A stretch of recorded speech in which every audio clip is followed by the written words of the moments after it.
राम राम राम करता हूँ। ऐसा है कि मैं बाबा जी के पास फर्स्ट टाइम जब मिले थे हम we were 3 persons. I was then serving in Central Bank of India. जी जी।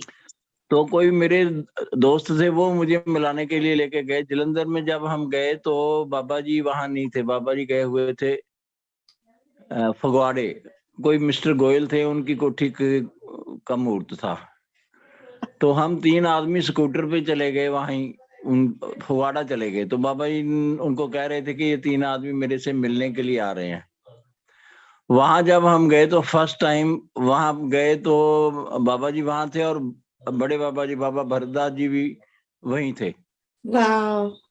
तो हम तीनों वहां चले गए, तो वहां प्रणाम करके बैठे। वहां 3-4 घंटे उनके साथ बैठने का मौका मिल गया। बाबा जी तो आश्रम आ गए थे, हमें वहां छोड़ के कहते आप बड़े बाबा जी के पास बैठो।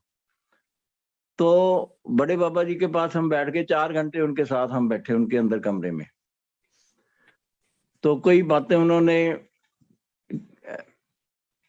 की, हम हमारे बारे में अलग अलग से। तो उन्होंने 4 बातें, मैंने कहा बाबा जी साधन के लिए आप गाइड कीजिए। तो वो राजस्थानी में बोलते थे। उन्होंने 4 बातें बताई। कहते सबसे पहले साधना में गुरु की कृपा है, दूसरे नंबर पे संयम है, तीसरे नंबर पे नाम जप है, और चौथे नंबर पे गौ और ब्राह्मण की सेवा। फिर उन्होंने वो मौज में आगे उन्होंने हमारी लाइफ के बारे में भी कई इंसिडेंट्स ऐसी बताई जो हमारे साथ बीती थी। तो मैं इसलिए ये घटना बता रहा हूँ क्योंकि हम 3 आदमी थे। सतगुरु जो सिद्ध पुरुष होते हैं उनके पास बैठने से ही हमारे अंदर के जो पट है ना वो खुल जाते हैं। आनंद में रहे हम इतना। हम तीनों चले गए। मैं उस टाइम फिरोजपुर में पोस्टेड था, एक जलंधर में थे और तीसरे वो अमृतसर में पोस्टेड थे। हमें कुछ नहीं पता, हम अपने अपने घर चले गए। लेकिन 1 हफ्ता के लिए बैंक ज्वाइन करने का मन ही नहीं रहा। इतने आनंद में रहे 1 हफ्ता कि we could not join the services. तीनों आदमी वो अलग हैं। जब तीनों बाद में हम मिले तो हमने एक दूसरे से ये शेयर किया कि मैं तो भाई एक हफ्ता नहीं जा सका। तो ये घटना मेरे साथ हुई है। उसके बाद फिर मैं वहां बाबा जी के बड़े वहां भी गया। और सेकंड इंसिडेंट है, बाबा जी 31 दिसंबर को नए साल के लिए वो बनाते हैं प्रोग्राम। वहां भजन चल रहा था बाबा जी का। जब भजन चल रहा है तो मेरे मन में क्या आया, मैंने कहा महाराज यहाँ बैठ जाओ, मेरे मन में बैठ जाओ। तो अभी सोचा, उधर से बाबा जी ने भजन करते करते कहते आपके मन में ही तो बैठा हूं, और यहाँ जितने सारे बैठे हैं उनके मन में भी मैं ही बैठा हूँ, और जो घर पे बैठे हैं उनमें भी मैं ही बैठा हूँ। तो ऐसे अंतर्यामी थे। जब हम यहाँ से चलते थे, हम यहाँ हर संडे को ना लुधियाना से 5-6 अपने गुरु भाई संडे को सुबह 3-4 बजे चलते थे, 5 बजे वहां पहुंच जाते थे आश्रम। तो वहां 5 बजे बाबा जी वहां हमें हवन कराते थे। हवन के बाद हनुमान चालीसा का पाठ होता था बाहर आंगन में बैठ के बाबा जी। तो तब बाबा जी ये कहते थे कि अब आप अपना मस्तक छोड़ दो, किसी ने कुछ नहीं सोचना, आप बैठ जाओ, मैं आपका ऑपरेशन करूंगा। तो तब वो हमारे जो अंतर की ग्रंथियां थी ना वो खोल देते थे। कोई प्रश्न जो लेके जाते थे हम अपनी साधना के बारे में, तो उसके बारे में भी महाराज हमें अंदर ही जवाब मिल जाता था। उनके पास बैठ के ध्यान मग्न हो जाते थे। कुछ कहने की जरूरत नहीं, कुछ बोलते नहीं थे। 10-15 मिनट में वो जैसे हमारी बैटरी चार्ज कर लेते थे, हम वहां से बैटरी चार्ज करके आ जाते थे। तो बड़े रंग उसके मैंने बाबा जी से जो है दीक्षा जो ली है वो काफी ये ली है 92-93 में। मिला मैं 1980 में पहली बार था बाबा जी को। तो उसके बाद दीक्षा के बाद मतलब ये सब भूल गया भी कहीं और जाने की जरूरत नहीं है। बाबा जी कहते थे कि तू मेरे पास आ गया, अब तेरे को कहीं और जाने की जरूरत नहीं। मैंने कहा बाबा जी मैंने क्या करना है? कहते करना तो मैंने है, अब तुमने क्या करना है? जो भी करना है मैंने ही करना है। तो जो उन्होंने नाम दिया उसका सिमरन कर रहा हूँ। अभी मैं 73 का हो गया हूँ, तो रिटायर्ड लाइफ व्यतीत कर रहा हूँ घर पे। ऐसी कृपा है उनकी कि हर प्रकार से जीवन में जो चाहिए, जितना चाहिए उससे ज्यादा उन्होंने दे दिया है। नाम का सिमरन भी उन्होंने दिया, उनकी कृपा से सिमरन हो रहा है। तो आपके वो उनसे बात हुई थी, मोनू से बात हुई थी। वो कहता आप सत्संग करते हो संडे के संडे। फिर मैंने उसको बोला था, मैंने अपना नंबर दे दिया अपने वो बॉबी भैया है छोटे, तो उन्होंने ये मुझे लिंक भेजा आपका। तो इसलिए मैं ये मेरा अहोभाग्य है कि यहाँ बाबा जी के जो गुरु भाई हैं उनके दर्शन के। बाबा जी की तो ऐसी कृपा है, वो तो उनके साथ तो मन जुड़ा ही रहता है, हमेशा जुड़ा रहता है। एक दफा मैं ना पहले गायत्री साधना करता था, गायत्री मंत्र का जाप करता था। तो जब वहां गए बड़े बाबा जी के पास, तो उन्होंने ना मेरे वाइफ को कहा कि तुम्हारा घर वाला गायत्री का जाप करे है। कहती हाँ। उसको घर पे बुलाती हो? कहते हाँ जी। तो उसके लिए क्या प्रसाद क्या रखती हो? कहते जी रखते हो। तो कहते क्या रखते हैं? ये कहते कि मैं दूध में मीठा डाल के वो रखती हूँ। तो बाबा जी कहते दूध से तेरा पेट भर जाए? कहती नहीं। तो कहते फिर उसका कैसे भरेगा? तो वहां से जब हम वापस आएंगे, तब मैं रोहतक में पोस्टेड था। जब घर में वापस आए तो हमने गांठ बांध ली उसकी कि जो सुबह उठे ब्रेकफास्ट करना है, सुबह चाय पीनी है तो भी चाय बना के पहले उनको जो खाना है वो खाना उनको प्रसाद के रूप में रखना है, फिर वो सारे परिवार ने खाना है। ऐसा नियम बना लिया। और फिर हमने सोचा था, ये सोचा कि हमने प्याज लहसुन वगैरह भी खाना बंद कर दिया कई साल। लेकिन वो बाद में बाबा जी ने एक दफा खुद ही कहा मैं तो लहसुन की चटनी खाऊंगा, कहीं बैठे थे, तब हमने फिर प्याज शुरू किया। तो जो बात बताने वाली ये है कि मैं बैंक में पोस्टेड था, तो 2 बजे से 2:30 बजे तक हमारा लंच पीरियड होता था। 2 बजे मैं घर को आ जाता था, नजदीक ही था मेरा ब्रांच। 2 बजे ये वाइफ, इससे पहले की घटना मैं बताऊं, जब हमने जाना था बाबा जी के पास, तो ये कहती बाबा जी आए हैं मेरी रसोई में, और वो उसमें से बक्से में से ना ऐसे कपड़ा निकाल के बता रहे हैं, पोना कहते हैं, कि इसमें कुछ नहीं है। तो मैंने कहा तो वो प्रसाद रखा कर। ये हम घर पे सोच के गए थे और वहां बाबा जी ने कह दिया। तो जब प्रसाद रखना शुरू कर दिया, तो जब जिस दिन लेट हो जाता था 1 मिनट या 2 मिनट, तो हमारे घर के सारे बर्तन जो है ना वो खड़कने लगते थे, ऐसे कांपने लगते, जितने बर्तन है रसोई में सारे कांपने लग जाते थे। ये बात मैंने भी और मेरे कई दोस्त हैं यहाँ जो गुरु भाई हैं, उन्होंने भी देखा है। तो ये घटना थी। फिर एक दिन एक दफा गए, वाइफ ने कहा बाबा जी को, बाबा जी कृपा करो, मेरे ऊपर कृपा करो। कहते तेरे ऊपर कौन सी कृपा नहीं की है बता? मैं तेरे पास 2 वक्त आता हूँ। एक कहती हाँ जी आता हूँ। कहते तेरे को पता चलता है मैं आता हूँ? कहती हाँ मेरे को पता चलता है। तो कहते फिर और क्या कृपा चाहती है तू? तो ये बड़े गुरु महाराज जी का, मैंने वहां जाता था, रोहतक से उनके आश्रम पे भी जाता था। तो मैं जब वहां उनको प्रणाम किया, कहते तेरे लिए तो मोहन है, तू उसके पास जा। फिर मैंने बाबा जी से नाम लिया, नामदान लिया अपने बाबा, मेरे सतगुरु बाबा मोहनदास जी। फिर कहते तेरे को और कहीं, बाबा जी ने खुद कह दिया अब तेरे को कहीं और जाने की जरूरत नहीं है।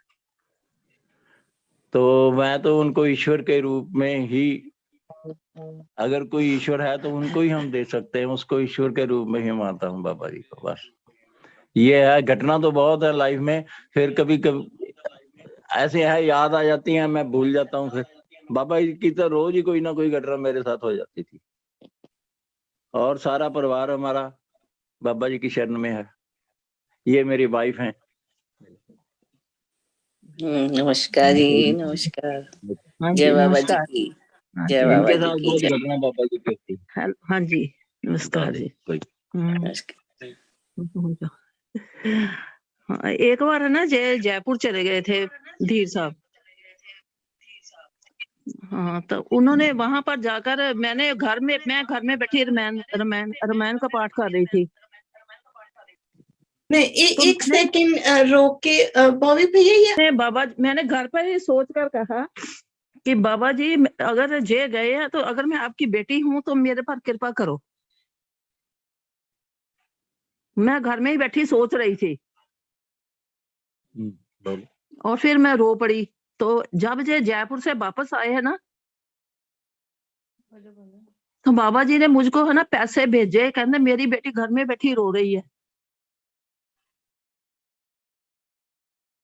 फिर उन्होंने मुझे जब पैसे भेजे, बच्चे आकर मुझे पूछने लगे कि मम्मा आप रो रहे थे घर में बैठे। मैं कहा नहीं। तो जब उन्होंने पैसे दिए मैं तो हैरान ही रह गई कि बाबा, अब तक भी मैंने बाबा जी के पैसे अपने लॉकर में संभाल के रखे हैं। मैं तेरी को नैना दे। हाँ, फिर उन्होंने कहा कि जब भी मैं कोई चीज सोचती थी, एक बार मैंने कहा कि मैंने नहीं नवरात्रे अपने घर में करने, बहुत काम हो जाता है। तो बाबा जी मेरे सपने में आए और कहने लगे कि तेरे घर ही करूंगा नवरात्रे, जो मर्जी हो जाए। फिर मैंने इनको कहा कि बाबा जी ऐसे बोल के गए हैं, कहते हाँ नवरात्रे तो यहाँ पर ही होंगे।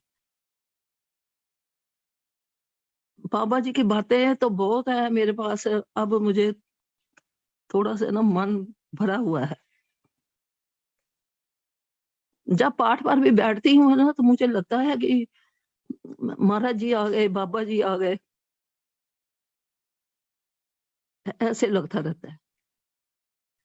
आप अपनी सुनाओ, फिर मैं करूंगी कई बातें। ये देखिए आप शर्मा गई। अच्छा इन्हें बाबा जी ने तो इनको तो बहुत कृपा की हुई है, बड़े बाबा जी ने। ये तो घर बैठे था, हम जब चले जाते थे तो ये बाद में कहते हमें नहीं लेके जाते, तो बाबा जी इनके पास एक बार आके कह गए मैं तेरे को नैना दे दूंगा, तू यहीं देख लिएगा। तो इसको दर्शन होने शुरू हो गए, हमें नहीं, इसको दर्शन बाबा जी के होने शुरू हो गए। बट अपने हमारे गुरु महाराज के भी और बड़े बाबा जी के। तो जहां हम गए थे इसने पूरा हुलिया बताया। आप वहां बैठे थे, बाबा जी के हाथ में वो किताबें थी 3-4, वहां पूरा नक्शा बना के। वाकई वहां बाबा जी के बड़े आश्रम के ऊपर बैठे वो सुंदरकांड का पाठ कर रहे थे। 6-7 किताबें रख लेते थे बाबा जी, और 1 बार 2 बार 7 बार इकट्ठा ही करते थे बड़े बाबा जी। पैसे खर्च के जाने हैं। तो वो बहुत कृपा रही, बहुत कृपा, बेअंत। कई ऐसी बातें हैं। अब एक बात मैं और बताता हूँ। मेरे छोटा भाई, वो भी गुरु जी बाबा जी के सेवक हैं, रेलवे से रिटायर हुए हैं। वो इतना बीमार हो गया, बाबा जी उसको पहले एक दिन आगे इंडिकेशन दे गए थे भी चिंता मत कर, लेकिन उसको उसके दोनों फेफड़े जो है ना वो सिकुड़ गए। मैं जब हॉस्पिटल में चेक कराने गया, उन्होंने वहीं दाखिल कर लिया। वो 1 महीना और तकरीबन 23-24 दिन वेंटिलेटर पे रहा। तो मैं गया बाबा जी के आश्रम पे, तो महाराज कहीं जा रहे थे कार में बैठने के लिए। मैंने पीछे से ही कहा, मैं कहा बाबा जी दर्शन का तो हाल ठीक नहीं है। कहते वो ठीक हो जाएगा, जाओ। वो कह के मेरी तरफ देखा भी नहीं, वो बैठ के चले गए।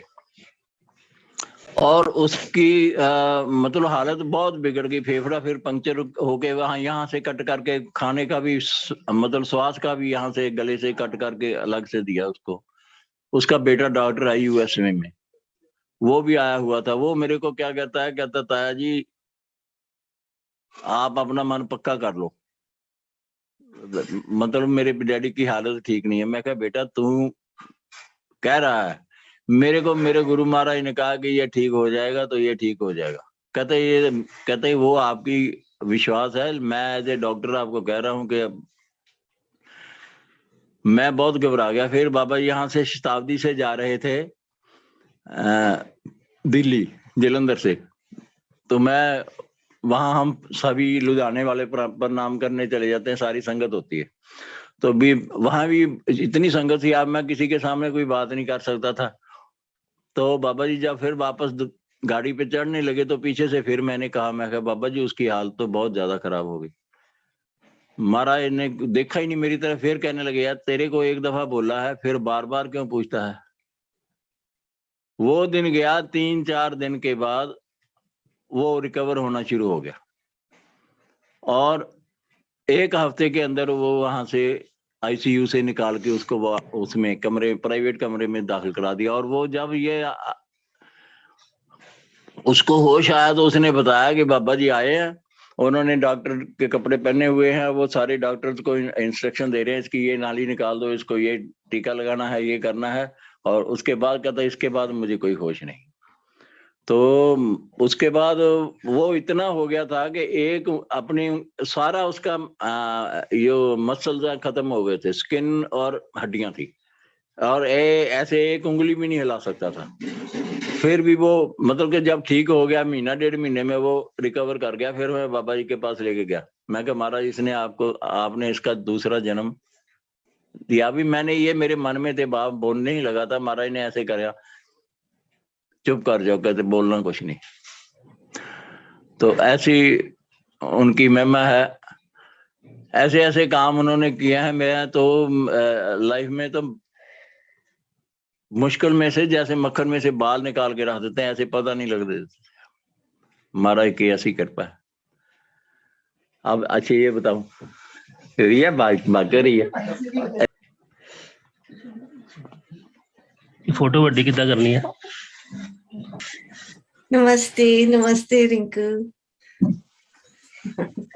हाँ जी, आप कहाँ से हो? मैं वैसे तो पंजाब से हूँ, पर अभी मैं यूएसए टेक्सास में हूँ। अच्छा जी जी जी। ठीक है। और सभी का जो आज अभी जुड़े हुए हैं, अंबिका जो हैं वो डैडी के साथ जाते थे हम बाबा जी के आश्रम। तो ऐसे गुरु नहीं हम मानता था बाबा जी को। तो मतलब अंदर से जैसे था ना कि ठीक है अमीरों के गुरु हैं ये, ऐसे कि मैं जैसे माता गायत्री का जाप करता था और दुर्गा माता का। तो मतलब अब ऐसे जाते थे जैसे ले गए बच्चों को माता पिता। तो धीरे धीरे धीरे करके पता नहीं कैसा मतलब बाबा जी की शरण में आ गए, पता ही नहीं चला कब आ गए। तो ऐसे एक बार ना न्यू ईयर को प्रोग्राम चल रहा था बाबा जी का।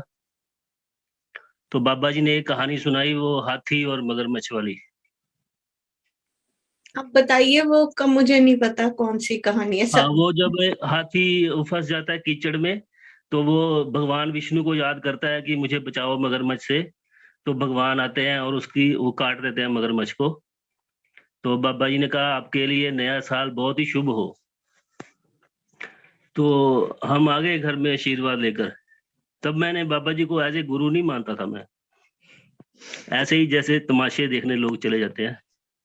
मतलब घर वाले ले गए तो चले गए।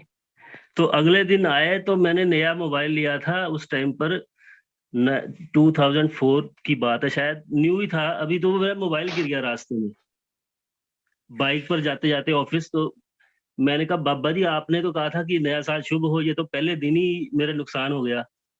तो उसी टाइम पता नहीं मेरे दिमाग में क्या आया, मैंने कहा आप उसने भगवान विष्णु को याद किया था ना मगर हाथी ने, तो मैं आपको भगवान विष्णु की तरह याद करता हूँ, अब आप ही हल करो इसका।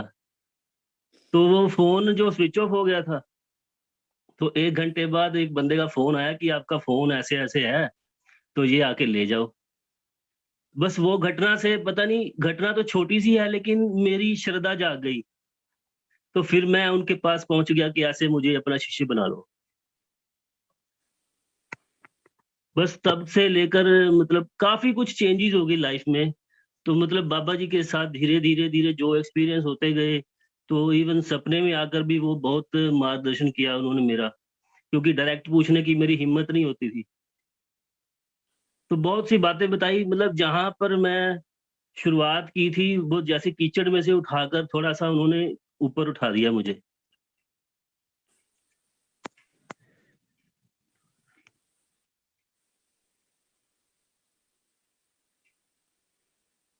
आपने बोला कि था कि जैसे बाबा जी, जैसे इस मार्ग में मैंने गायत्री जप किया अपना, पहले भी करता था, फिर मैंने ना जब बाबा जी के पास जाना शुरू हुआ तो जैसी रुचि बढ़ने लगी इस साइड में कि मैं अपने लिए कुछ करूं। एक बार मेरे ऐसे मन में विचार आया, तो मुझे कुछ नहीं पता था, मैंने गायत्री मंत्र का संकल्प ले लिया कि 1.25 लाख जाप करूंगा मैं।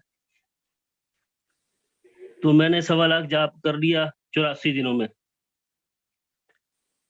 फिर उसके बाद एक और संकल्प ले लिया, 2-3 बार 1.25 लाख जाप कर लिया मैंने। तो उसके बाद फिर मुझे ऐसा अनुभव हुआ कि मैं अंदर से तो बदल नहीं रहा,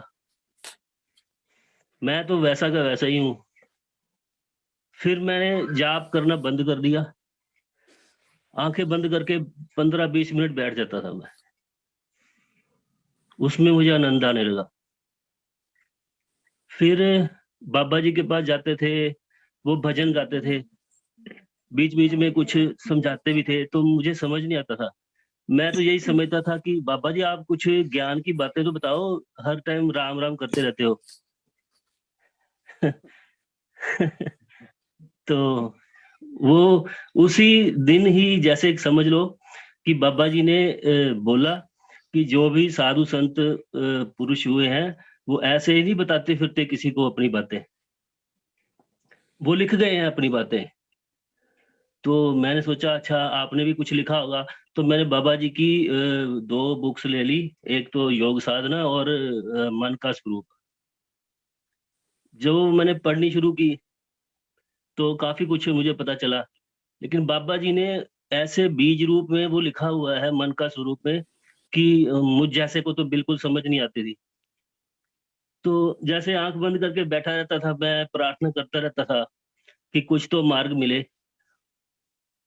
तो फिर एक दिन मैं घूमते घूमते एक एग्जीबिशन में पहुंच गया। वहां पर ओशो की सीडी मिल रही थी। तो उससे पहले की घटना बताता हूँ। तो मैं सपने में भी यही सोचता रहता कि कुछ मार्गदर्शन मिले। तो सपने में मुझे बड़े बाबा जी भरतदास जी आए। वो उनका वही स्वरूप है, सिर्फ लंगोट पहना हुआ है। वो किसी भोरे में नीचे अंडरग्राउंड तपस्या करने जा रहे थे, तो मैंने उनके पैर पकड़ लिए कि बाबा जी मेरा मार्गदर्शन करो। तो उन्होंने, जैसे उनका स्वभाव था, थोड़ा डांटते थे ऐसे कई बारी, तो अपने गुरु के पास जा, उन्होंने ऐसे मुझे कहा।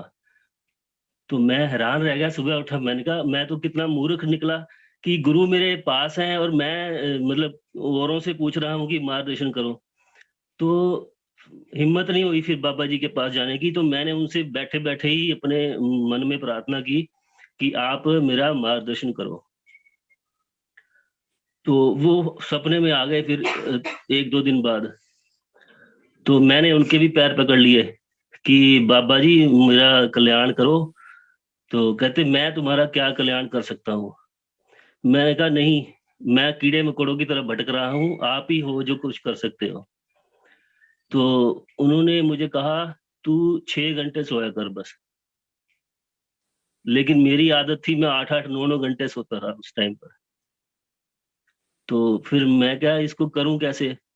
तो ऐसे नींद पे मैं सर्च करने लग गया कैसे नींद को कम किया जाए। तो वो एग्जीबिशन में जब पहुंचा तो उसकी ओशो की मुझे पहली सीडी हाथ लगी, उस पे लिखा हुआ था नींद। तो मैंने कहा ये तो काम की बात लगती है। मैंने वो सीडी खरीद ली नींद। मैंने सोचा नींद को कुछ करेंगे इसका। तो वो जब नींद सुनी तो वो तो कोई और ही नींद निकली। तो फिर मैंने जब उसके कुछ और भी प्रवचन सुनने शुरू कर दिए, बुक्स भी ले ली, ध्यान योग भी पढ़ी। फिर जब मैंने वो पढ़ी ना, मैंने सोचा कि ये तो बाबा जी की ही बातें रिपीट कर करके बोल रहा है। जैसे जैसे एक लाइन बाबा जी ने लिख दी, उसको उसने मतलब 2 घंटे उसी पे बोलता रहते। तब मुझे बाबा जी की बातें समझ आने लगी। फिर जब काफी कुछ ऐसे, फिर मैं ध्यान करने लग गया, मुझे ध्यान में जैसे रस आने लग गया। तो ध्यान में बैठे बैठे मतलब जो आनंद आता था वो मैं मतलब बता नहीं सकता।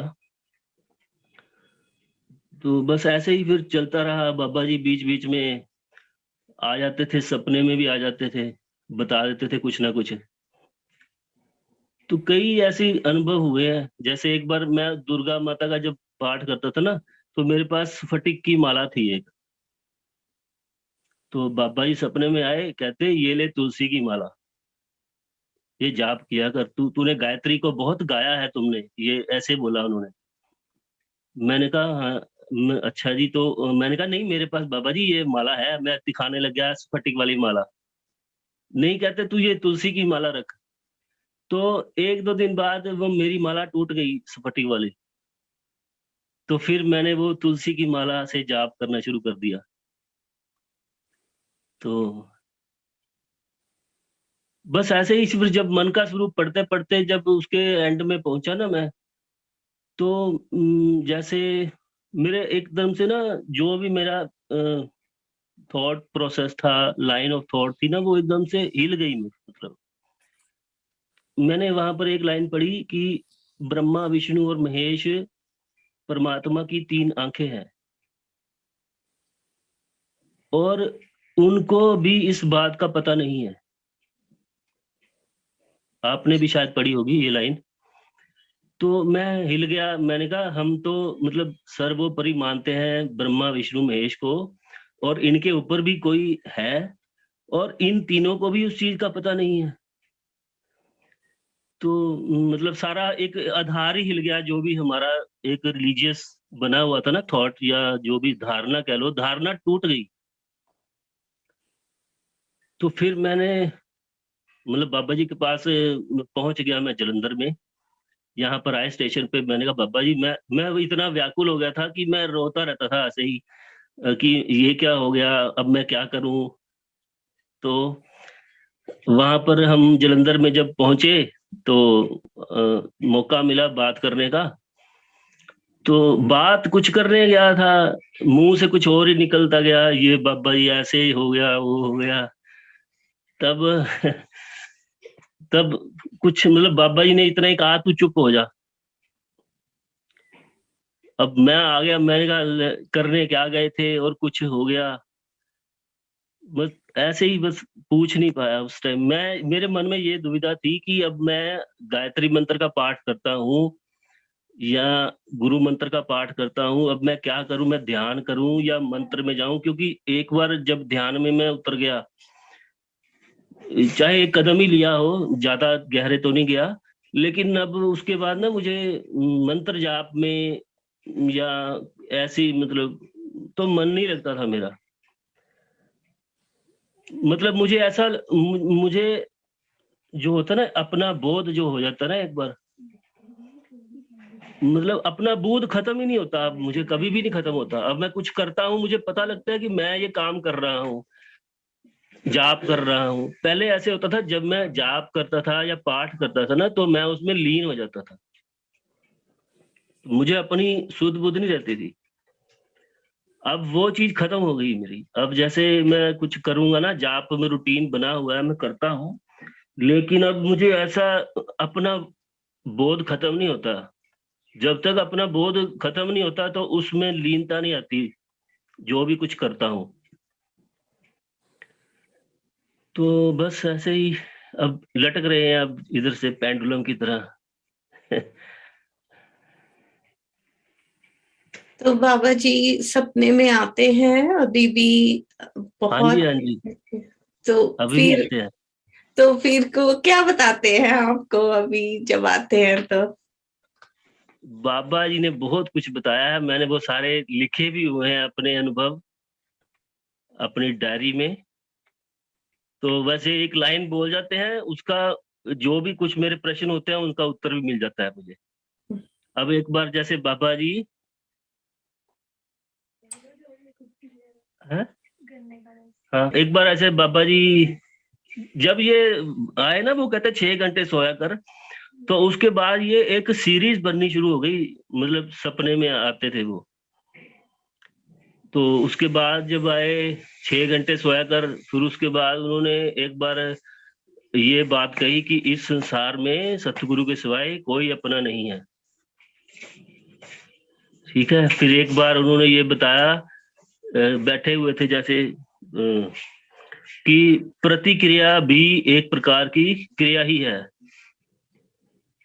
तो मुझे ये तब समझ लगा कि मुझे जैसे गुस्सा आ जाता था, जैसे कोई गलत बात करे या ऐसे कुछ करे ना, तब मुझे ये लगा कि उन्होंने ये मुझे समझाने के लिए बोला है कि तू रिएक्ट करता है ना जब किसी की और की बात पर, तो वो भी एक प्रकार का तुम्हारा एक्शन ही है। तो मतलब बाबा जी की जो मैंने मन का स्वरूप पढ़ी है, वो तब मैंने लिखा भी हुआ उसमें कि बाबा जी आपने तो मतलब इतने इसेंस बनाकर, जैसे एक लाइन में पूरा शास्त्र उड़ेला हुआ है उस बुक में, जिसको मतलब व्याख्या करते करते ओशो 2 घंटे लगा देता है, वो एक लाइन में आपने बात लिखी है। तो उस टाइम पर 2012 की बात है शायद, तो ध्यान में काफी मतलब मैं हो गया था। तो लेकिन जो मन के विचार होते हैं ना बंदे के, वो उस टाइम, मेरे अपनी बात बताता हूँ, वो मतलब ऐसे ही आते रहते थे, जाते रहते थे। तो जैसे एक बार मैंने ओशो की एक वो सुना, महात्मा बुद्ध का प्रवचन था, जिसमें बताते हैं कि वो एक भिक्षु हुआ, तो वो एक किसी के घर रोटी खाने गया भिक्षुनी के, तो उसके विचार जो थे ना, उसको पता चलते थे भिक्षुनी को, वो डर गया। वो महात्मा बुद्ध को बोला कि मैं आगे से उसके घर नहीं जाऊंगा, कि मेरे विचार ऐसे भटक जाते हैं। तो महात्मा बुद्ध ने उसको एक विधि बताई कि तू अपने विचारों को देखना शुरू कर। तो ऐसे एक बार बाबा जी स्टेशन पर आए लुधियाना, तो मैं क्या, चलो मेरे मन में भी विचार आते रहते थे, मैंने कहा अब मैं बाबा जी के साथ ही ये प्रयोग करके देखता हूँ। तो मैं सीढ़ियां चढ़ रहा था, मैंने अपने विचारों को देखना शुरू कर दिया। मैंने कहा वो भिक्षु भी सीढ़ियां चढ़ता था, विचारों को देख रहा था, मैं भी करके देखता हूँ क्या होता है।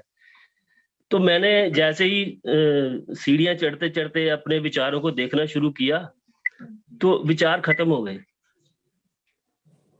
तो बिल्कुल मैं एकदम जैसे साफ, मतलब एक तरह का दर्पण होता है ना, वैसे हो अपने अपने अंदर से लगा मुझे। और बाबा जी के पास गया, और जीवन में पहली बार ऐसा हुआ कि जैसे वो ट्रेन से उतरे, मैंने उनको पैरों को हाथ लगाया और उन्होंने मुझे ऐसे अपने मतलब हग कर लिया मुझे। और हग करते करते मैंने सोचा चलो अब हग कर लिया, अब छोड़ देंगे, लेकिन उन्होंने मुझे छोड़ा ही नहीं। वो ऐसे मुझे पकड़ के कितनी दूर तक चलते ही रहे, लोग उनके पैरों को हाथ लगाते ही रहे। तो तब मुझे पता चला कि मतलब जैसे हम अपने जिन चीज से हम डरते हैं, मतलब मैं या नॉर्मली हर कोई मनुष्य अपने विचारों से ही बहुत ज्यादा डरता है। तो जैसे अगर हम उसको देखना शुरू कर देंगे तो वो मतलब विलीन हो जाते हैं। तो जैसे ही हम खाली हो जाएंगे तो गुरु की कृपा बरसने लगती है। यही बात बाबा जी बार बार बोलते थे, लेकिन समझ नहीं आती थी। समझ अपने अनुभव कोई हो तभी आती है बंदे को। हाँ, तो आपके अंदर बाबा जी ने देखा कि एक हल्का सा वर्ड बता दो इनको और ये एक्सपेरिमेंट करेंगे खुद ही अपने आप। वंडरफुल। तो आपकी किताब में तो बहुत खजाना, आपकी डायरी या किताब जो आपने बोली है, तो उसमें से कुछ और भी बताइए।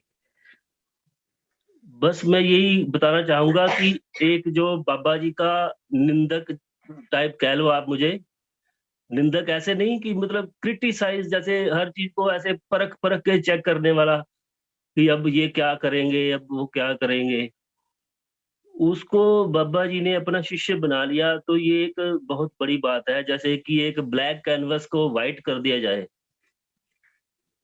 तो ये गुरु ही कर सकता है। लोहे को मतलब उसकी क्वालिटी बदल दे बस। तो बाबा जी की बुक में फिर मैंने ये लाइन पढ़ी कि जिसने कभी ना कहना नहीं सीखा उसकी हाँ का भी कोई मतलब नहीं। तब मुझे पता चला कि उन्होंने कहा हाँ में तभी वजन आता है जब कभी ना की हो। तो अब मैं उस स्टेज से गुजर चुका था जब मैं बाबा जी को ऐसे क्रिटिक की दृष्टि से देखता था, और फिर बाद में वो श्रद्धा में कन्वर्ट हुई। तो जी एक बार जी। ऐसे हरिद्वार में ना बाबा जी के जब आश्रम गए थे, तो वहां नवरात्रों में उन्होंने योग साधना का मंत्र चलाकर सबको योग साधना की ऐसे करवाई। तो वो मैं भी ध्यान भी करता था, तो बाबा जी ने सारी विधि वगैरह बतला के कहता है कि अब आप बैठ जाओ, अब ध्यान करो, अपने मन को देखो ये क्या कर रहा है। तो जब वो करते करते आधा घंटा बीत गया ना, तो आनंद आने लगा। तो जैसे नीचे से ना, नाभि के भी नीचे से ऐसे एक ऊपर की तरफ उठने लगी, जैसे कि वो होता ना ट्रेपेजियम, जिसका बेस नीचे से पॉइंटेड है और ऊपर वो ऐसे फैला हुआ है। तो घूमने लगा मैं अंदर ही अंदर जैसे कि। तो वो गुरु के पास बैठकर ही ऐसी अनुभव होते हैं। और बाबा जी को जब मैंने सितार बजा रहे थे एक बार, तो उनके बैठकर तो ऐसा आनंद आता था कि जैसे वो मतलब अपने शरीर से बहुत बड़ा अनुभव करता था कि ये जैसे पूरे आकाश तक पहुंच जाऊंगा, जैसे अंदर कुछ ऐसा इतना एक तरह से लाइट और वो जैसे बॉइलिंग कुछ होता है ना। तो वहां उस टाइम ये अनुभव होता है कि ये काम क्रोध छोटी छोटी बूंदे हैं, अगर इन पर एक ये पड़ गई, इसमें कुछ नहीं बचेगा ये सब कुछ। तो बस अब भी बाबा जी को जैसे शरीर छोड़ दिया है उन्होंने, तो फिर भी अभी भी बताते हैं कुछ ना कुछ आकर वो। बस अपनी श्रद्धा जैसे लगाए रखो ना। मैंने तो ये देखा है कि हम बाबा जी खुद कहते थे जैसे कि जो गुरु को सिर्फ एक शरीर ही समझता है वो तो बहुत बड़ा पापी है। तो अब हमें पता चलता है कि वो क्यों ये बातें कहते थे कि शरीर छोड़ दिया गुरु ने, तो फिर भी हम ये सोच ले कि वो गए अब, तो हमसे बड़ा मूर्ख कोई नहीं होगा।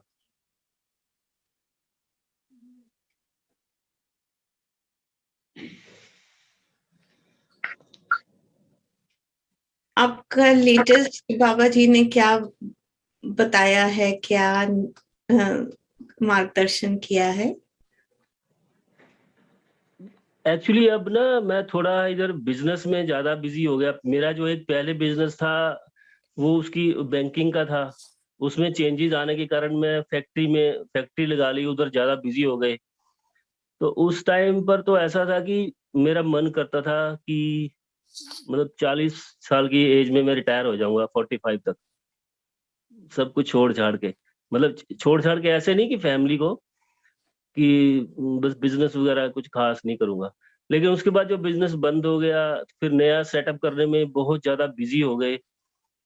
तो अब फिर से वही मनी माइंडेड, अब इतना टाइम नहीं मिलता ध्यान वगैरह करने के लिए। लेकिन फिर भी मतलब बाबा जी ऐसे आशीर्वाद दे जाते हैं सपने में आकर। तो बाकी ऐसे है कि बहुत से अनुभव है, मैंने वो लिखे भी हुए हैं। वो फिर मैं पढ़ के थोड़ा रिवाइज हो जाएगा, फिर मैं बताऊंगा आपको। ठीक है ठीक है। लेकिन अभी लेकिन 2022 अब आप सबकी फैमिली के अनुभव से भर जाएगा हमारे। उनके बहुत अनुभव होंगे। मैं तो एक छोटा सा, मतलब मेरी तो इतनी हिम्मत नहीं होती थी बाबा जी के पास जाकर मतलब बैठ भी जाऊं। लेकिन जब मैंने उनसे एक बार डायरेक्ट जाके बात की थी, तब मैंने उनकी आंख में झांक कर देखा था। तब मुझे बहुत ही अच्छा अनुभव हुआ था। तो वो जैसे किसी की परमात्मा की आंख में झांक लिया जाए, तो बस वो अनुभव बता नहीं सकता। वो एक दृष्टि सारी उम्र के लिए मतलब काफी है, कि जहाँ ऐसे एक संसार में देख लिया जो जहां पर हम कल्पना भी नहीं कर सकते जिसको देखने की।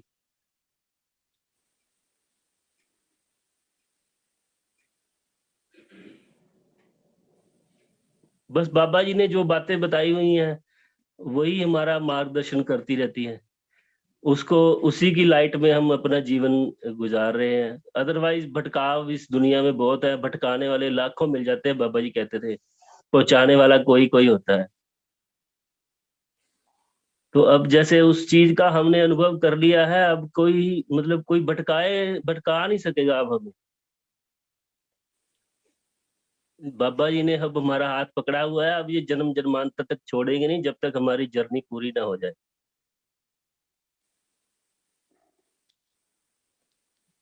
बहुत ही सुंदर, मन को कितना अच्छा लग रहा है ना। तो याद आते कभी कभी। एक दफा बाबा जी आ रहे थे शताब्दी पे, बाकी लोगों को पता, उस टाइम दोपहर का टाइम था, दोपहर को कोई आता नहीं, मैं अकेला चला गया। बाबा जी बाहर नहीं आए थे, अंदर बैठे थे, मेहरा जी साथ थे उनके।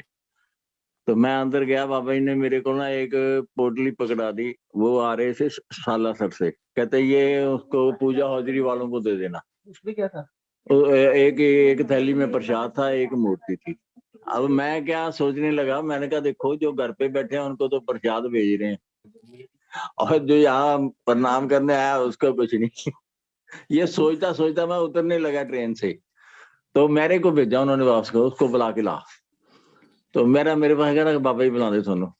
वो मैं गया अंदर जाके, मैंने हाथ जोड़ के मैं कहा बाबा जी हुक्म। कहते रुक जा। मेरे को कहते ये खोल, बैग खोल। बैग खोला, बैग में से एक डिब्बा निकाला उसका हल्दीराम का, उसमें से लड्डुओं का डब्बा, और गरम ऐसे जैसे अभी निकाल के तैयार किए हुए हैं। मेरे को क्या दे दिया, कहते ये ले। कहते अकेले मत खा लेना, जो नहीं आए उनके घर पे जाना सबके। तो ये उनकी मेरे साथ तो ऐसे ऐसे घटना रोज ही कर देते थे वो कोई ना कोई। तो मैं तो बहुत ज्यादा इसमें ध्यान वगैरह में तो मेरा कुछ ऐसा नहीं है, ये तो इनके बच्चों का अपना सोचता। मैं तो समझता हूँ महाराज कहते थे ना, सतगुरु का संग कीजिए तजिए और पाए। मुझे तो उनका यही शब्द सबसे बढ़िया लगा है। मैं तो उसके साथ संगत करता हूँ बाबा जी के साथ। अब भी दोपहर को मैं रामायण पढ़ रहा, जब मैं रामायण पढ़ता हूँ तो पहले मैं बाबा जी को इनवाइट कर लेता हूँ, बाबा जी पहले तो आप आ जाओ, संगत करनी है। बड़े बाबा जी को भी बुला लेता हूँ, देवी देवता गणेश जी को, हनुमान, सबको बुला लेता हूँ। मेरे को तो ना कईयों ने ये कहा है कि ये इतने देवी देवता क्यों इकट्ठे कर रखे हैं किसी एक को। मैं कभी वो आते हैं, उनकी मर्जी है, उनसे प्रेम करता हूँ तो वो आते हैं। ये प्रेम के शब्द हैं सारे। तो मैं तो जब भी याद करता हूँ बाबा जी, कोई टाइम और स्पेस की लिमिटेशन नहीं, क्योंकि जब से ये कहा ना महाराज यहाँ बैठ जाओ, तो वो तो यहाँ बैठे ही हुए हैं। ये तो मेरी वो कोताही है कि मैं देखता नहीं, जब मैं देखता हूँ तो वो वही है। तो आपसे मिलके भी आपके बारे में भी बातें सुनी है मेरे, वो इन्होंने बताया, अपने बॉबी ने या मोनू ने, बहुत अच्छा लगा आपसे मिलके, आपके दर्शन हो गए, ये भी एक मेरे लिए बहुत प्रसन्नता की बात है। हमारा पूरा गुरु परिवार एक दूसरे की के साथ मिलके बाबा जी के दर्शन, हम सबके अंदर बाबा जी के दर्शन ही हो जाते हैं। हाँ जी, हाँ जी, हाँ जी, कभी हाँ। एक दूसरे बहुत बहुत ही बहुत अच्छा लगा बेटा, बहुत अच्छा। बहुत ही अब अच्छा। तो यही है बस, जो जीवन का ये चौथा पैर है, इसलिए मैं कहता हूँ कि ये जो समय है ना, ये जितना समय बाबा जी के चरणों में लगा रहे वही बात। जी, तो वो 1980s में आप कह रहे हैं कि आप हाँ, 1980 की बात है, 80 की बात है। अच्छा अच्छा। उसके बाद फिर मैं जाता रहा। इनको पता है, बापूजी को पता, मैं बग्गा साहब के साथ जाता था। हमारे कुलीग हैं, वो अभी तो सीढ़ी छोड़ गए, वो बैंक में मेरे साथ थे। पहले गायत्री साधना उनसे स्टार्ट की थी मैंने। तो फिर वो भी मुझे बाबा जी के पास, एक वो बाबा जी के आश्रम में रहे 3-4 साल। तो वो उन्होंने मुझे महाराज जी से फिर इंट्रोड्यूस कराया। मैं भी उनके साथ था उस टाइम पे। हाँ जी, हाँ जी, अच्छा। उन्होंने मुझे बाबा जी से इंट्रोड्यूस कराया। जब मैं पहली दफा गया, उन्होंने खुद सवाल करना था कोई बाबा जी से कुंडलनी के ऊपर, तो मुझे बैठा दिया। रात के 11-12 बजे थे, आश्रम में बैठे, वहां वो पहले मैदान ही होता था उधर, उसमें दरीब डाल के बैठे थे। तो कहते महाराज ये कुंडलनी के बारे में जानना चाहता है। अब मैं क्या बोलूं, जानना तो उन्होंने था। तो महाराज भी कहते हैं देखो पहले ना अपनी जान निकाल के हथेली पे रख लो, ये 2 धारी तलवार है, इसके ऊपर चलना बहुत मुश्किल है। अच्छा। मैं चुप, मैं क्या बोलूं। तो बाबा जी ने क्या किया, दोनों अंगूठे ना मेरी आंखों के ऊपर रख दिए। कहते अच्छा देख तेरे को क्या दिखाता हूँ। अभी वो शुरू हुआ, लाइट आनी शुरू हुई, वो भगत साहब साथ बैठे थे, वो कहते अभी मैं कुछ बोलने लगा उससे पहले बोल गया अभी व्हाइट लाइट आ गई, अभी येलो लाइट आ गई है। तो बाबा जी ने अपने हाथ उठा लिए, कहते पहले तू बता दे इसको, मैं बाद में बताऊंगा। तो वो चांस गया, मैंने बाद में बगा जी को पकड़ा, मैं कहा यार गुरुजी ये क्या कर दिया आपने, वो तो कुछ दिखाने वाले थे, आपने वहां से उठा ही दिया काम। तो उसके बाद फिर दोबारा चांस नहीं मिला। लेकिन मैं ये सोचता हूँ कि जब भी मैं बाबा जी के पास जाके बैठ जाता हूँ तो मुझे सब दीन दुनिया भूल जाती।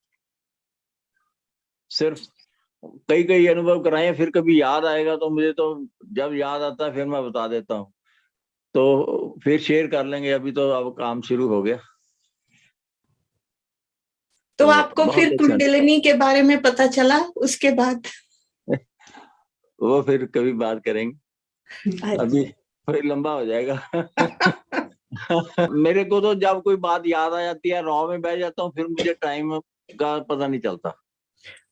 कई दफा भगत साहब के पास बैठते थे तो, या किसी और संगत में बैठ जाए तो कई दफा मैं रात को 12-1 बजे 2 बजे घर पे आता तो वाइफ से रात झगड़ा भी हो जाता था कि आप कहाँ रह जाते हो। तो ऐसी बात है कि जिस तरफ लॉ लग जाती है ना, फिर वो टॉपिक कुंडलिनी के बारे में बाबा जी से तो बात में नहीं हुई, लेकिन उन्होंने कई तरह के अनुभव करा दिए चुपचाप। क्योंकि वो जो मैं सोच के जाता था, कई दफा प्रॉब्लम आती, जब मैं सोच के जाता था सुबह 5 बजे वहां जब बैठते थे, उस आधे घंटे में मैं अपने साथियों को भी कहता था कि भाई सारा कुछ छोड़ के वहां बैठो, उस टाइम का फायदा लिया करो। और उस टाइम में बाबा जी अनुभव करा देते थे कि जो सवाल मन में होते उसका जवाब मिल जाता था वहां। तो ठीक है, बस अब आनंद में आप मुझे कुंडलिनी वगैरह से भी तू करनी है। नहीं, मैं दिखा रही हूँ। हाँ अच्छा अच्छा अच्छा, बारे में बात करेंगे किसी दिन, कुंडलिनी के बारे में कर लेंगे बात। हाँ आज नहीं, अभी ये सभी बच्चे इधर बैठे हुए हैं, वे देख रहे हैं कि क्या दादा तो क्या कह रहे हैं। तो शर्मा रही है, सामने नहीं आती। ये ना गायत्री मंत्र का लिख के जाप कर रहा था, ये मेरी हैबिट थी शुरू से। ये अभी 2-3 साल से मैं कोई संकल्प किया था, वो कर रहा था, रात को कहती ये क्या लिख रहे हो, मेरी ग्रैंड डॉटर कहती। मैंने कहा ये गायत्री मंत्र का जाप लिख के कर रहा हूँ। कहते लिख के क्यों कर रहे हो, मैं कहा इससे कंसंट्रेशन ज्यादा बन जाती है लिखने से। तो कहती फिर क्या होगा इससे, मैं क्या होगा क्या, जो कहती अगर मैं करूँ तो क्या होगा। मैं कहा जो तू कहेगी, जो तू चाहेगी वो हो जाएगा, और बता क्या हो, और क्या चाहिए। कहती मैं करके देखूंगी। इसने कहा जी मैं स्कूल में टॉप आ जाऊंगी, इसके मैं अपने मन में किया। और मंत्र कहते कितना जाप करना, मैंने कहा दिन में 3 दफा। ये कहते आप तो माला लेके बैठे, मैं कहा ये तो आपके ऊपर है, मिनिमम 3 टाइम आपने करना। ये इसने माला शुरू कर दी, 1 माला से कर करके 7 माला तक करने लगी डेली, और तब से ये टॉप ही आ रही है हर क्लास में। तो ये एक्सपीरियंस है बच्चों को, जहाँ जहाँ जो कुछ हम करेंगे वही बच्चे करेंगे, हम ही देखें क्या करते हैं। इसी तरह मेरा बच्चा ये भी था, मैं हवन करता था 20-22-25 साल, मैंने लगातार हवन का नियम था। तो ये उसको देख के ये भी करने लगे, बच्चे भी करने। अब भी जब जब मुझे मौका मिलता है, मैंने उधर कमरा अलग है, उधर प्लाट साथ में एक उसमें बना हुआ है, मैंने वो साधना के लिए ऐसे ने बेटे ने बनाया था। अब मैं वहां रहता हूँ 2 घंटे 4 घंटे, हवन भी कर लिया, अपना रामायण का पाठ कर लिया, बाबा जी का अपना सिमरन करता रहता हूँ, बस यही रूटीन है। वाह, बहुत सुंदर। एक का थोड़ी थोड़ी अलग कहानी है, अपनी अपनी कहानी है जी। हीर साहब बगा साहब ਦਾ बहुत ज्यादा इन्फ्लुएंस है गायत्री मंत्र ਤੇ, गायत्री मंत्र ਦਾ ਤੁਹਾਡੇ ਤੇ। हाँ देखो बग्गा साहब ਦੇ ਨਾਲ ਮੈਂ ਨਾ ਜੀ, ਤੁਸੀਂ ਸਮਝੋ ਵੀ ਅਸੀਂ 18 ਘੰਟੇ ਇਕੱਠੇ ਰਹਿੰਦੇ ਸੀ। ਇੱਕ ਫਿਰੋਜ਼ਪੁਰ ਜਦੋਂ ਪੋਸਟਡ ਸੀਗੇ, ਮੈਂ 12-13 ਸਾਲ ਉਹਨਾਂ ਦੇ ਨਾਲ ਰਿਹਾ। ਠੀਕ ਹੈ ਜੀ।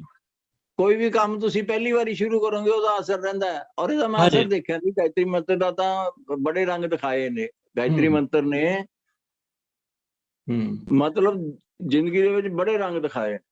ਮੈਨੂੰ ਵੀ ਉਹਨਾਂ ਨੇ ਕਿਹਾ ਸੀ ਪਰ ਮੈਂ ਨਹੀਂ ਕੀਤਾ। ਮੈਂ ਆਪਣੇ ਤੇ ਬਾਬਾ ਜੀ ਦੇ ਮੰਤਰ ਤੇ ਸੀਮਿਤ ਹੁਣ ਰਿਹਾ। ਨਹੀਂ ਹੁੰਦਾ, ਹੁਣ ਤਾਂ ਬਸ ਇੱਕੋ ਹੀ ਹੈ, ਬਾਬਾ ਜੀ ਨੇ ਜਿਹੜਾ ਨਾਮ ਦਿੱਤਾ ਸ਼ਬਦ ਬਸ ਉਹੀ ਰੱਟਾ ਲਾਉਣਾ। ਹਾਂਜੀ ਬਾਕੀ ਗਾਇਤਰੀ ਮੰਤਰ ਤਾਂ ਅੰਦਰ ਵੜ ਗਿਆ ਨਾ ਜੀ, ਮੇਰੇ ਅੰਤਰ ਮਨ ਦੇ ਵਿੱਚ, ਸਬ ਕੌਨਸ਼ੀਅਸ ਦੇ ਵਿੱਚ ਬੈਠ ਚੁੱਕਾ ਹੈ। ਕਿ ਮੈਂ ਸੁੱਤਾ ਉੱਠਦਾ ਤਾਂ ਆਪਣੇ ਆਪ ਹੀ ਗਾਇਤਰੀ ਮੰਤਰ ਚੱਲੀ ਜਾਂਦਾ, ਟਰੂ, ਮੈਂ ਕੋਈ ਐਫਰਟ ਨਹੀਂ, ਕੋਈ ਕੁਛ ਨਹੀਂ। ਠੀਕ ਹੈ ਜੀ, ਬਹੁਤ तो ਸੁੰਦਰ। गायत्री मंत्र ਦੇ ਵਿੱਚ ਤਾਂ ਕੋਈ ਚੀਜ਼ ਇੰਪੋਸੀਬਲ ਨਹੀਂ। ਮੈਂ ਇੱਕ ਦਫਾ ਬਾਬਾ ਜੀ ਨੂੰ ਪੁੱਛਿਆ ਸੀਗਾ, ਮਹਾਰਾਜ ਤੁਸੀਂ ਗਾਇत्री ਮੰਤਰ, ਮਹਾਰਾਜ ਕਹਿੰਦੇ ਹੁੰਦੇ ਸੀ ਕਿਹਾ ਕਰੋ, ਇਹ ਬਹੁਤ ਅੱਛੀ ਬਾਤ ਹੈ। ਤੇ ਕਹਿੰਦੇ ਸੀਗੇ कि जितने मेरे शिष्य हैं उन सब का ध्यान रखना, उनके कई चीजें जो है संसारिक वो इस मंत्र से सही हो जाती। ये बाबा जी ने अपने मुंह किया है। ਟਰੂ, ਠੀਕ ਹੈ ਜੀ, ਬਹੁਤ ਬੜੀ। ਤੇ ਇਸ ਕਰਕੇ ਜੋ ਤੁਸੀਂ ਚਾਹੁੰਦੇ, ਮੈਂ ਤਾਂ ਇੱਕ ਗੱਲ ਇਹ ਸਿੱਧੀ ਜਾਣਦਾ ਮੈਂ ਕਿ ਜੋ ਤੁਸੀਂ ਚਾਹੁੰਦੇ ਹੋ ਉਹ ਹੀ ਇਹ ਮੰਤਰ ਤੋਂ ਮੈਨੂੰ ਮਿਲਿਆ। ਰਾਈਟ, ਬਹੁਤ ਅਨੁਭਵ ਵੀ ਮਿਲੇ ਆ, ਸਾਧਨਾ ਚ ਵੀ ਅਨੁਭਵ ਵੀ ਮਿਲੇ ਆ, ਸੰਸਾਰਿਕ ਚੀਜ਼ਾਂ ਤਾਂ ਸਾਰੀਆਂ ਦਿੱਤੀਆਂ ਹੀ ਦਿੱਤੀਆਂ। ਹਾਂਜੀ ਹਾਂਜੀ, ਠੀਕ ਹੈ ਜੀ। ਇਹਨੇ ਬੇਟੇ ਨੇ ਇੱਕ ਗੱਲ ਕੀਤੀ ਸੀ ਕਿ ਮਾਰਾ ਪੈਸੇ ਵਾਲਿਆਂ ਦੇ ਹੈ, ਬਾਬਾ ਜੀ ਪੈਸੇ ਵਾਲਿਆਂ ਦੇ। ਮੈਂ ਇੱਕ ਦਫਾ ਜੋ ਗਿਆ ਨਵਾਂ ਤੇ ਮੇਰੇ ਉੱਥੇ ਮੋਗੇ ਤੋਂ ਇੱਕ ਹੈਗੀ ਬਹੁਤ ਇੰਡਸਟਰੀਲਿਸਟ, ਉਹ ਮੈਨੂੰ ਕਹਿੰਦੇ, ਉਹਨਾਂ ਨਾਲ ਗੱਲ ਚੱਲੀ। ਮੈਂ ਕਿਹਾ ਮੈਂ ਬਾਬਾ ਜੀ ਦੀ ਸੇਵਾ, ਬਾਬਾ ਜੀ ਦੇ ਸ਼ਰਨ ਚ ਗਿਆ। ਕਹਿੰਦੇ ਉਹ ਤਾਂ ਪੈਸਿਆਂ ਵਾਲਿਆਂ ਦੇ ਸੰਤ ਹੈ। ਮੈਂ ਕਿਹਾ ਨਹੀਂ, ਇਹ ਗਲਤ ਗੱਲ ਕਹਿੰਦੇ ਤੁਸੀਂ। ਉਹ ਸੰਤ ਐਸੇ ਆ ਜਿਹੜਾ ਉਹਨਾਂ ਕੋਲੇ ਚਲਾ ਗਿਆ ਉਹ ਪੈਸੇ ਵਾਲਾ ਬਣ ਜਾਂਦਾ। ਉਹਨਾਂ ਨੂੰ ਦੇਖੋ, ਅਸੀਂ ਤਾਂ ਇੱਕ ਸਿੰਪਲ ਬੈਂਕ ਦੇ ਵਿੱਚ ਸੀਗੇ, ਮਹਾਰਾਜ ਨੇ ਇੰਨੇ ਪੈਸੇ ਦਿਖਾਤੇ ਜਿਹਦੇ ਜ਼ਿੰਦਗੀ ਚ ਮੈਂ ਕਦੇ ਸੁਪਨੇ ਚ ਵੀ ਨਹੀਂ ਸੋਚਿਆ ਸੀ। ਇੰਨਾ ਕੁਝ ਦੇਤਾ, ਜਿੰਨੀ ਲੋੜ ਆ ਉਦੋਂ ਕਈ ਗੁਣਾ ਦੇਤਾ। ਹਾਂਜੀ, ਪਰ ਹੁਣ ਤਾਂ ਇਸ ਉਮਰ ਦੇ ਵਿੱਚ ਤਾਂ ਉਹਦੀ ਚਲੋ ਜੀ ਕੀ ਹੈ, ਯਾਨੀ ਲਾਈਫ ਜਦੋਂ ਮੈਂ ਰਿਟਾਇਰ ਹੋਇਆ ਤਾਂ ਕਿੰਨੀ ਉਦੋਂ 7000 ਪੈਨਸ਼ਨ ਲੱਗੀ ਸੀ। ਅਸੀਂ ਉਸੇ ਚ ਵੀ ਖੁਸ਼ ਸੀਗੇ, ਲੇਕਿਨ ਮਹਾਰਾਜ ਨੇ ਉਦੋਂ ਬਾਅਦ ਐਸੇ ਕੰਮ ਬਿਜ਼ਨਸ ਚਲਾਤੇ, ਅਲੱਗ ਹੀ ਰੰਗ ਹੋਰ ਹੀ ਬਣ ਗਏ। ਅਸੀਂ ਜਦੋਂ ਜਾਂਦੇ ਹੁੰਦੇ ਸੀ, ਸਾਡੇ ਇੱਕ ਬੰਦੇ ਕੋਲੇ ਕਾਰ ਹੁੰਦੀ ਸੀਗੀ, ਉਹੀ ਸਾਰਿਆਂ ਨੂੰ ਬਿਠਾ ਕੇ ਲੈ ਕੇ ਜਾਂਦਾ ਸੀ ਲੁਧਿਆਣੇ ਤੋਂ। ਹਾਂਜੀ ਹਾਂਜੀ, ਮਹਾਰਾਜ ਨੇ, ਅਸੀਂ 5-6 ਜਾਣੇ ਸੀ, 6 ਨੂੰ 2-2 ਕਾਰਾਂ ਦੇਤੀਆਂ। ਤੁਸੀਂ ਸਾਰੇ ਕੰਮ ਹੋ, ਤੁਹਾਡੀ ਅਟੈਂਡੈਂਸ ਐਵਰੀ ਵੀਕ ਜਿਹੜੀ ਅਟੈਂਡੈਂਸ ਸੀ ਬੜੀ ਰੈਗੂਲਰ ਸੀਗੀ। ਆਈ ਨੋ ਦੈਟ। ਹਾਂਜੀ ਰੈਗੂਲਰ, ਮੈਨੂੰ ਪਤਾ ਉਸ ਗੱਲ ਦਾ। ਹਾਂਜੀ ਮਹਾਰਾਜ ਨੂੰ ਪਤਾ ਹੁੰਦਾ ਸੀ। ਉਹ ਪੰਡਿਤ ਨੂੰ ਕਹਿ ਦਿੰਦੇ ਸੀ ਲੁਧਿਆਣੇ ਵਾਲੇ ਆ ਰਹੇ ਆ, ਉਨਕੇ ਲਈ ਹਵਨ ਦੀ ਤਿਆਰੀ ਕਰਕੇ ਰੱਖ। ਹਾਂਜੀ, ਫਿਰ ਮਹਾਰਾਜ ਆਪ ਆਉਂਦੇ ਸੀਗੇ। ਜਿਹੜਾ ਅਸਲੀ ਅਨੁਭਵ ਸੀ ਨਾ, ਜਦੋਂ ਮਹਾਰਾਜ ਨੇ ਉੱਠ ਕੇ ਬਾਹਰ ਆਣਾ ਤਾਂ ਮੇਰੇ ਇੱਥੇ ਖੜਕ ਜਾਂਦਾ ਸੀ, ਆ ਗਏ ਮਹਾਰਾਜ। ਮੈਂ ਕਹਿੰਦਾ ਉੱਠੋ, ਆ ਗਏ ਮਹਾਰਾਜ। ਇਹ ਤਾਂ ਗੁਰੂ ਦੀ ਕਿਰਪਾ ਹੈ ਜੀ, ਉਹਨਾਂ ਦੀ ਕਿਰਪਾ, ਬੇਅੰਤ ਕਿਰਪਾ। ਅਸੀਂ ਤਾਂ ਫਿਰ ਵੀ ਸਾਡੇ ਚ ਕੋਤਾਹੀ ਕਈ ਤਰ੍ਹਾਂ ਦੀ ਆ ਜਾਂਦੀ ਹੈ, ਉਹ ਆਪਣੇ ਪੱਕੇ। ਹਾਂਜੀ, ਅੱਜ ਸਾਡੀ ਵਾਰੀ ਸੀ। ਹੁਣ अगली बार में आप सबसे सुनेंगे हम। Thank you ji, thank you, thank you. यही है, बाबा जी की प्रेरणा से ही होगा कि जो आगे आने वाले दिन है, जो आगे 100, 200, 300 साल के बाद लोग जानना चाहेंगे, तो हमारे पास ऐसी रिकॉर्डिंग अगर आप सब बातें बताएं तो एक बहुत बड़ा पर्पस ये भी है मेरे अपने। बहुत अच्छी बात है। बाबा जी का तो ये हम कहते हैं कि बाबा जी सड़क से पत्थर को उठा के उसको तराश के हीरा बना देते। ऐसे बाबा जी के हीरे हैं जो घूम रहे हैं इधर उधर। मैं तो उनको बाबा जी के तीर्थ स्थान कहता हूँ, जो मेरे गुरु भाई है ना, मैं जब उनको मिलता हूँ तो मैं उनको तीर्थ स्थान की जो यात्रा होती है ना, वैसी हो जाती है उनके साथ बैठ के।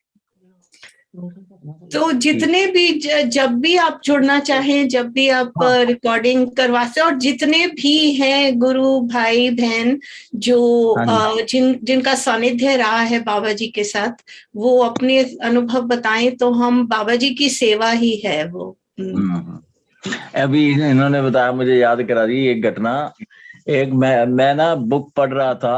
आपको टाइम है ना, कोई वो तो नहीं है? मेरे पास तो पूरा, आप जितने आप 12 घंटे भी बोलेंगे मेरे पास, क्योंकि वो भी बाबा जी टाइम बनाने वाले भी बाबा जी हैं, खुद ब खुद बन जाएंगे। 1982 की बात बता रहा हूँ। मैं ना तब वो पढ़ रहा था, आपने ऑटोबायोग्राफी ऑफ योगी जो स्वामी परमहंस योगानंद परमहंस ने लिखी है, वो पढ़ रहा था। उसमें उनकी पेडिग्री को उन्होंने इंट्रोड्यूस किया है, अपने गुरु, उनके गुरु युक्तेश्वर जी हैं, उनके गुरु आगे फिर लहरी माशा और महाअवतार बाबा जी।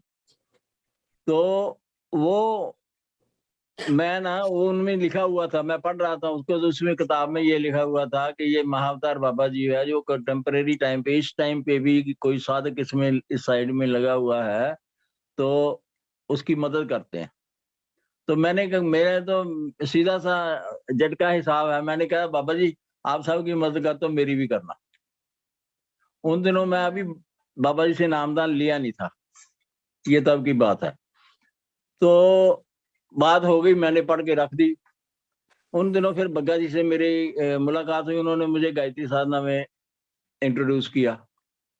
तो गायत्री का मैं जाप करने लगा बहुत ज्यादा। उन दिनों में 100 माला दिन में कर देता था। सुबह उठ के बैठ जाना 3-4 बजे, 5 बजे, 7, 8, 8-9 बजे नाश्ता करके फिर बैठ गया। तो वाइफ मेरी ना वो गुस्सा होगी एक दिन बहुत ज्यादा कि आपको तो यही काम है और तो जिंदगी में काम ही कोई नहीं आपको। तो मैंने उसको बोला क्या बात है, थोड़ी देर बाद मैं कहा अच्छा अभी उठते हैं। वो गुस्सा करके करते दूसरे कमरे में चली गई। थोड़ी देर बाद आके मेरे पास फिर बैठ गई, घबराई सी बैठे, वहां माला उठा के वो भी जाप करने लगी। मैं कहा तेरे को क्या हो गया? कहती बाहर कोई बाबा आ गया, वो उसमें लंगोट पहना हुआ कल्ला, वो उनकी और लंबे लंबे बाल हैं, वो तो पद्मासन में हवा में ऐसे खड़े। तो वो मुझे समझ ना आवे कौन है। मैं तो अपने तो कहने लगे शांति। हाँ, वो ये कहने लगे कि शांति शांति शांति, ऐसे उसको कहा वाइफ को कि शांत हो जाओ। तो ये मेरे को याद नहीं था कि क्या है। मैं सोचे बड़े बाबा जी आए होंगे हमारे। इतने में ये बात आई गई होगी। 3-4 दिन के बाद मैं ये किताब हिंदी में ले आया। फिर इसको मैं कहा ये पढ़ा कर। तो ये पढ़ते पढ़ते इस दिन इसने फोटो देख ली वहां महाअवतार बाबा जी की। तो वो कहती ये बाबा आए थे उस दिन। तो इस बात ने मेरे मन के ऊपर क्या इम्प्रिंट कर दिया कि ये जो अध्यात्म का मार्ग है, इसमें एक बार मैंने उनकी फोटो के सामने प्रार्थना की कि हमारी भी मदद करो, और कहाँ आगे उन्होंने मदद की। फिर मैं जिस भी कहीं, मेरे को ये शौक था जहां जहां ये गद्दी वगैरह होती थी ना, उनके पास मैं चला जाता था जस्ट देखने के लिए कि क्या है। 1-2 गद्दियों के पास गया तो वो मुझे कहने लगे ये क्या है, ये बाबा कौन तुम्हारे पास, तुम्हारे साथ साथ आ रहे हैं। परमहंस रामकृष्ण जी और विवेकानंद जी की फोटो मैंने लगा रखी थी। अब देखो फोटो लगा के जो उसको देखने का ही इतना महत्व था कि उनकी वाइब्रेशन जहां जहां मैं जाता था मेरे साथ जाता। ऐसे ही 10 गुरुओं के एक ने तो मुझे कहता है ये सारे गुरु क्यों इकट्ठे किए हुए हैं सिख मत के। मैं अमृतसर में रहा तो वहां कई गुरुमत के संतों के साथ मिलना हुआ। वो मुझे कहते थे कि जो एक दफा वो आए सामने, एक सरदार जी मेरे साथ थे बैंक में कुली, उनके ऊपर कृपा थी। अच्छा, एक और बात याद आ गई, फिर बताऊंगा, पहले इसको पूरा कर लूं।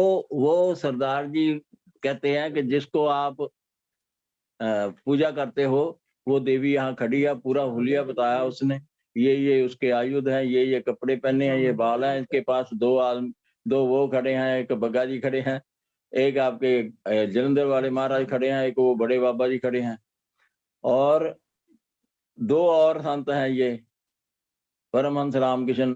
तो मैंने कहा, मैं वो एक होटल के कमरे में हम बैठे हुए थे जहां उसने ये बातें कही। तो ये देखो कि अपने मन का उत्साह कहाँ चला जाता है कि हम जिस मार्ग पे लगे हुए हैं वो सत्य मार्ग है, वो आपको कहीं ले जाने वाला है। तो ऐसे ही वो उसके साथ मेरी दोस्ती हो गई। उसमें वो कृपा थी, वहां बाबा दीप सिंह है अमृतसर में, उनका गुरुद्वारा है, उनकी कृपा थी, उन्होंने भी मेरी बड़ी मदद की है साधन मार्ग में। मैं वहां मत्था टेकने जाता था। तो वो एक दफा हम चले गए, दीदी बैंक में ट्रेनिंग थी हमारी भोपाल में, हम दोनों चले गए वहां। एक ही कमरे में ठहरे जाके, वो सरदार जी मेरे को वहां बातें चलती रही। जब हम वापस आ रहे थे तो मेरा अमृतसर में रहने से ना मेरा मतलब वहां संपर्क बहुत हो गया। मैंने वैसे तो महापुरुषों के साथ क्या, मैं ऐसे ही कहता था, मैं क्या अपनी तैयारी पड़ गई गुरु तेग बहादुर जी के साथ। मैं उनको इसलिए ज्यादा मानता था क्योंकि उन्होंने गायत्री साधना करता था तो उनको जनेऊ का रक्षक बोला गया, उन्होंने अपनी जान दी इसके लिए। तो उनके साथ मैंने मित्रता का संबंध बनाया। उनका बोरा साहब था, वहां बैठ के उनके अंदर जाके मैं गायत्री मंत्र का जाप किया करता था। तो उनकी बहुत कृपा थी। फिर मैं रोहतक पोस्टेड रहा। जब भी मैं दिल्ली गया उनके पास, वहां गुरुद्वारे में जाके आधा घंटा 15 मिनट बैठ के हाजिरी लगा के फिर मैं जाता हूँ कहीं। तो जब हम वापस आने वाले थे, सीटें हमारी बुक थी तमिलनाडु एक्सप्रेस में। वो सुबह 7 बजे पहुंचती, 8 बजे वहां, और उसके बाद अमृतसर में पोस्टेड था तो अमृतसर की सीटें बुक थी। 11 बजे, 10-11 बजे, 10 बजे, 10:30, 11 वो चल रही थी। तो वो मुझे सरदार जी को कहने, मैंने कहा भाई हम दिल्ली से जा रहे हैं, 2-3 घंटे हैं, हम बाबा जी से मिलके चलेंगे। कहता जी ठीक है। जब हम आए तो हमारी ट्रेन लेट हो गई 2 घंटे। तो जब हम उतरे दिल्ली स्टेशन पे, सामने वो डीलक्स गाड़ी लगी हुई थी अमृतसर की, कहते भी 2 घंटे बाद चलेगी। मेरे को वो कहता 2 घंटे में शीशगंज जाके वापस नहीं आया जाएगा, यहाँ बंगला साहब नजदीक है, एक ही बात है, वहां भी बाबा जी हैं, इधर भी हैं, तो यहाँ हम मत्था टेकाते हैं। मेरी आदत है, मैं फिर तक किसी को कंपेल नहीं करता, मैं चलो जैसे ही तुम्हारी श्रद्धा। तो हम चले गए जी, बंगला साहब गए, वहां सरोवर में स्नान किया, मत्था टेका, प्रसाद लेके मैं वहां क्या अरदास करता हूँ, मैं कहा बाबा जी ये जो मेरे साथ आए हैं ये कहते एक ही बात है, यहीं से मेरा प्रणाम स्वीकार कर लो, हमारे पास टाइम नहीं है। मन में बात की, आगे वापस जब स्टेशन पे आए ऑटो रिक्शा करके, तो वहां अनाउंसमेंट क्या हो रही है कि ये जो डीलक्स है अमृतसर को जाने वाली, आज वो कैंसिल हो गई। जिन यात्रियों की सीटें बुक हैं वो अपने रिफंड ले लो, या किसी और अगर आपका इंतजाम होता है तो कर लो। मैंने उसको बोला, मैं क्या, बोलो सरदार जी अब क्या है, आप शीशगंज चले। अब तो हमने पहले तो ट्राई की, सीट कहीं नहीं मिली। जब नहीं मिली तो फिर मैंने कहा अब हम शीशगंज चले। कहते हाँ अब तो चलो, अब तो कोई अल्टरनेटिव नहीं है। तो हम वहां से शीशगंज चले गए, वहां प्रसाद लिया, आधा घंटा सत्संग सुना, और फिर तब तक दोपहर हो गई। फिर मैंने बोला, मैं क्या ऐसा है कि अब कोई सीट तो है नहीं, बस में जाना पड़ेगा, इसके बजाय तो रात रोहतक रुकते हैं। तब बगा साहब रोहतक में पोस्टेड थे, उनके घर पे रुक गए हम जाके। रात को क्या हुआ, 9 बजे के करीब वो जोत जला के अपने बैठे हैं दरबार में, सत्संग हमारा चल रहा था। तो वो सरदार लड़का जो मेरे साथ था ना, वो बैठे बैठे एकदम से उछल गया, उछल के जैसे 2-3 फीट ऊपर उछल के उसने सिर हिलाना शुरू कर दिया। मैं घबरा गया। मैं जब वो बैठ गया ना, मैं समझ गया, मैं कोई कहानी है। मैं उसको प्रणाम किया, मैं बाबा जी साडा प्रणाम स्वीकार करो। तो जोर से थापी लगाई मेरे को, कहते क्यों भाई, बंगला साहब से शीशगंज इको ही गल है। मैं क्या बाबा जी ये मैं समझ गया, मैं उसमें वो आ गई शक्ति। मैंने उनको कहा बाबा जी ये जो कलबूत है ना, जो मीडियम है, इसने कहा, मैंने नहीं कहा। कहते हमें पता है, फिर हमने तेरे को अकेले फिर असी तेनू जान देता। मैं मत्था टेका, मैं रोन ही लग गया उत्थे। मैं कहा बाबा जी बहुत कृपा थोड़ी। कहते फिर जो असी तेनू जान दे सकते सी फिर। यानी ये देखो कितनी वड्डी गल हो गई। और उन्होंने मैनू उदों तो कितना विश्वास बढ़ गया। ये तकरीबन है 1999 की गल है। तो वो मेरे नाल तो इन्हां दे गुरु तेग बहादुर जी ने बड़े बहुत ज्यादा अनुभव इन्होंने कराए, बहुत ज्यादा कई काम ऐसे कसूते, कई जेडे नहीं होने वाले इंपॉसिबल काम भी इन्होंने किए। ਤਾਂ ਜਿੱਥੇ ਤੁਸੀਂ ਜਿਹਦੇ ਨਾਲ ਵੀ ਸੰਬੰਧ ਬਣਿਆ स्पिरिचुअल फील्ड ਦੇ ਵਿੱਚ, ਉਹਨਾਂ ਨੇ ਕਿਰਪਾ ਕੀਤੀ। तो ये भी एक मेरा अनोखा अनुभव है। तो कि ये खाली बात नहीं है कि आप कहते वहां जाएंगे। तो उन्होंने मुझे ये रियलाइज भी करा दिया कि तू जा नहीं सकता हमारे से मिलकर।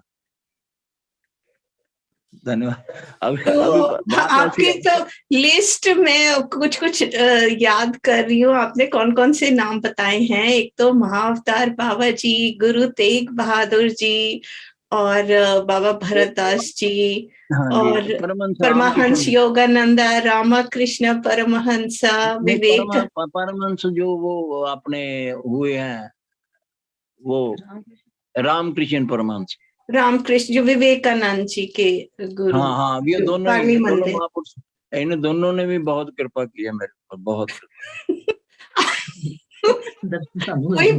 कोई रह गए हैं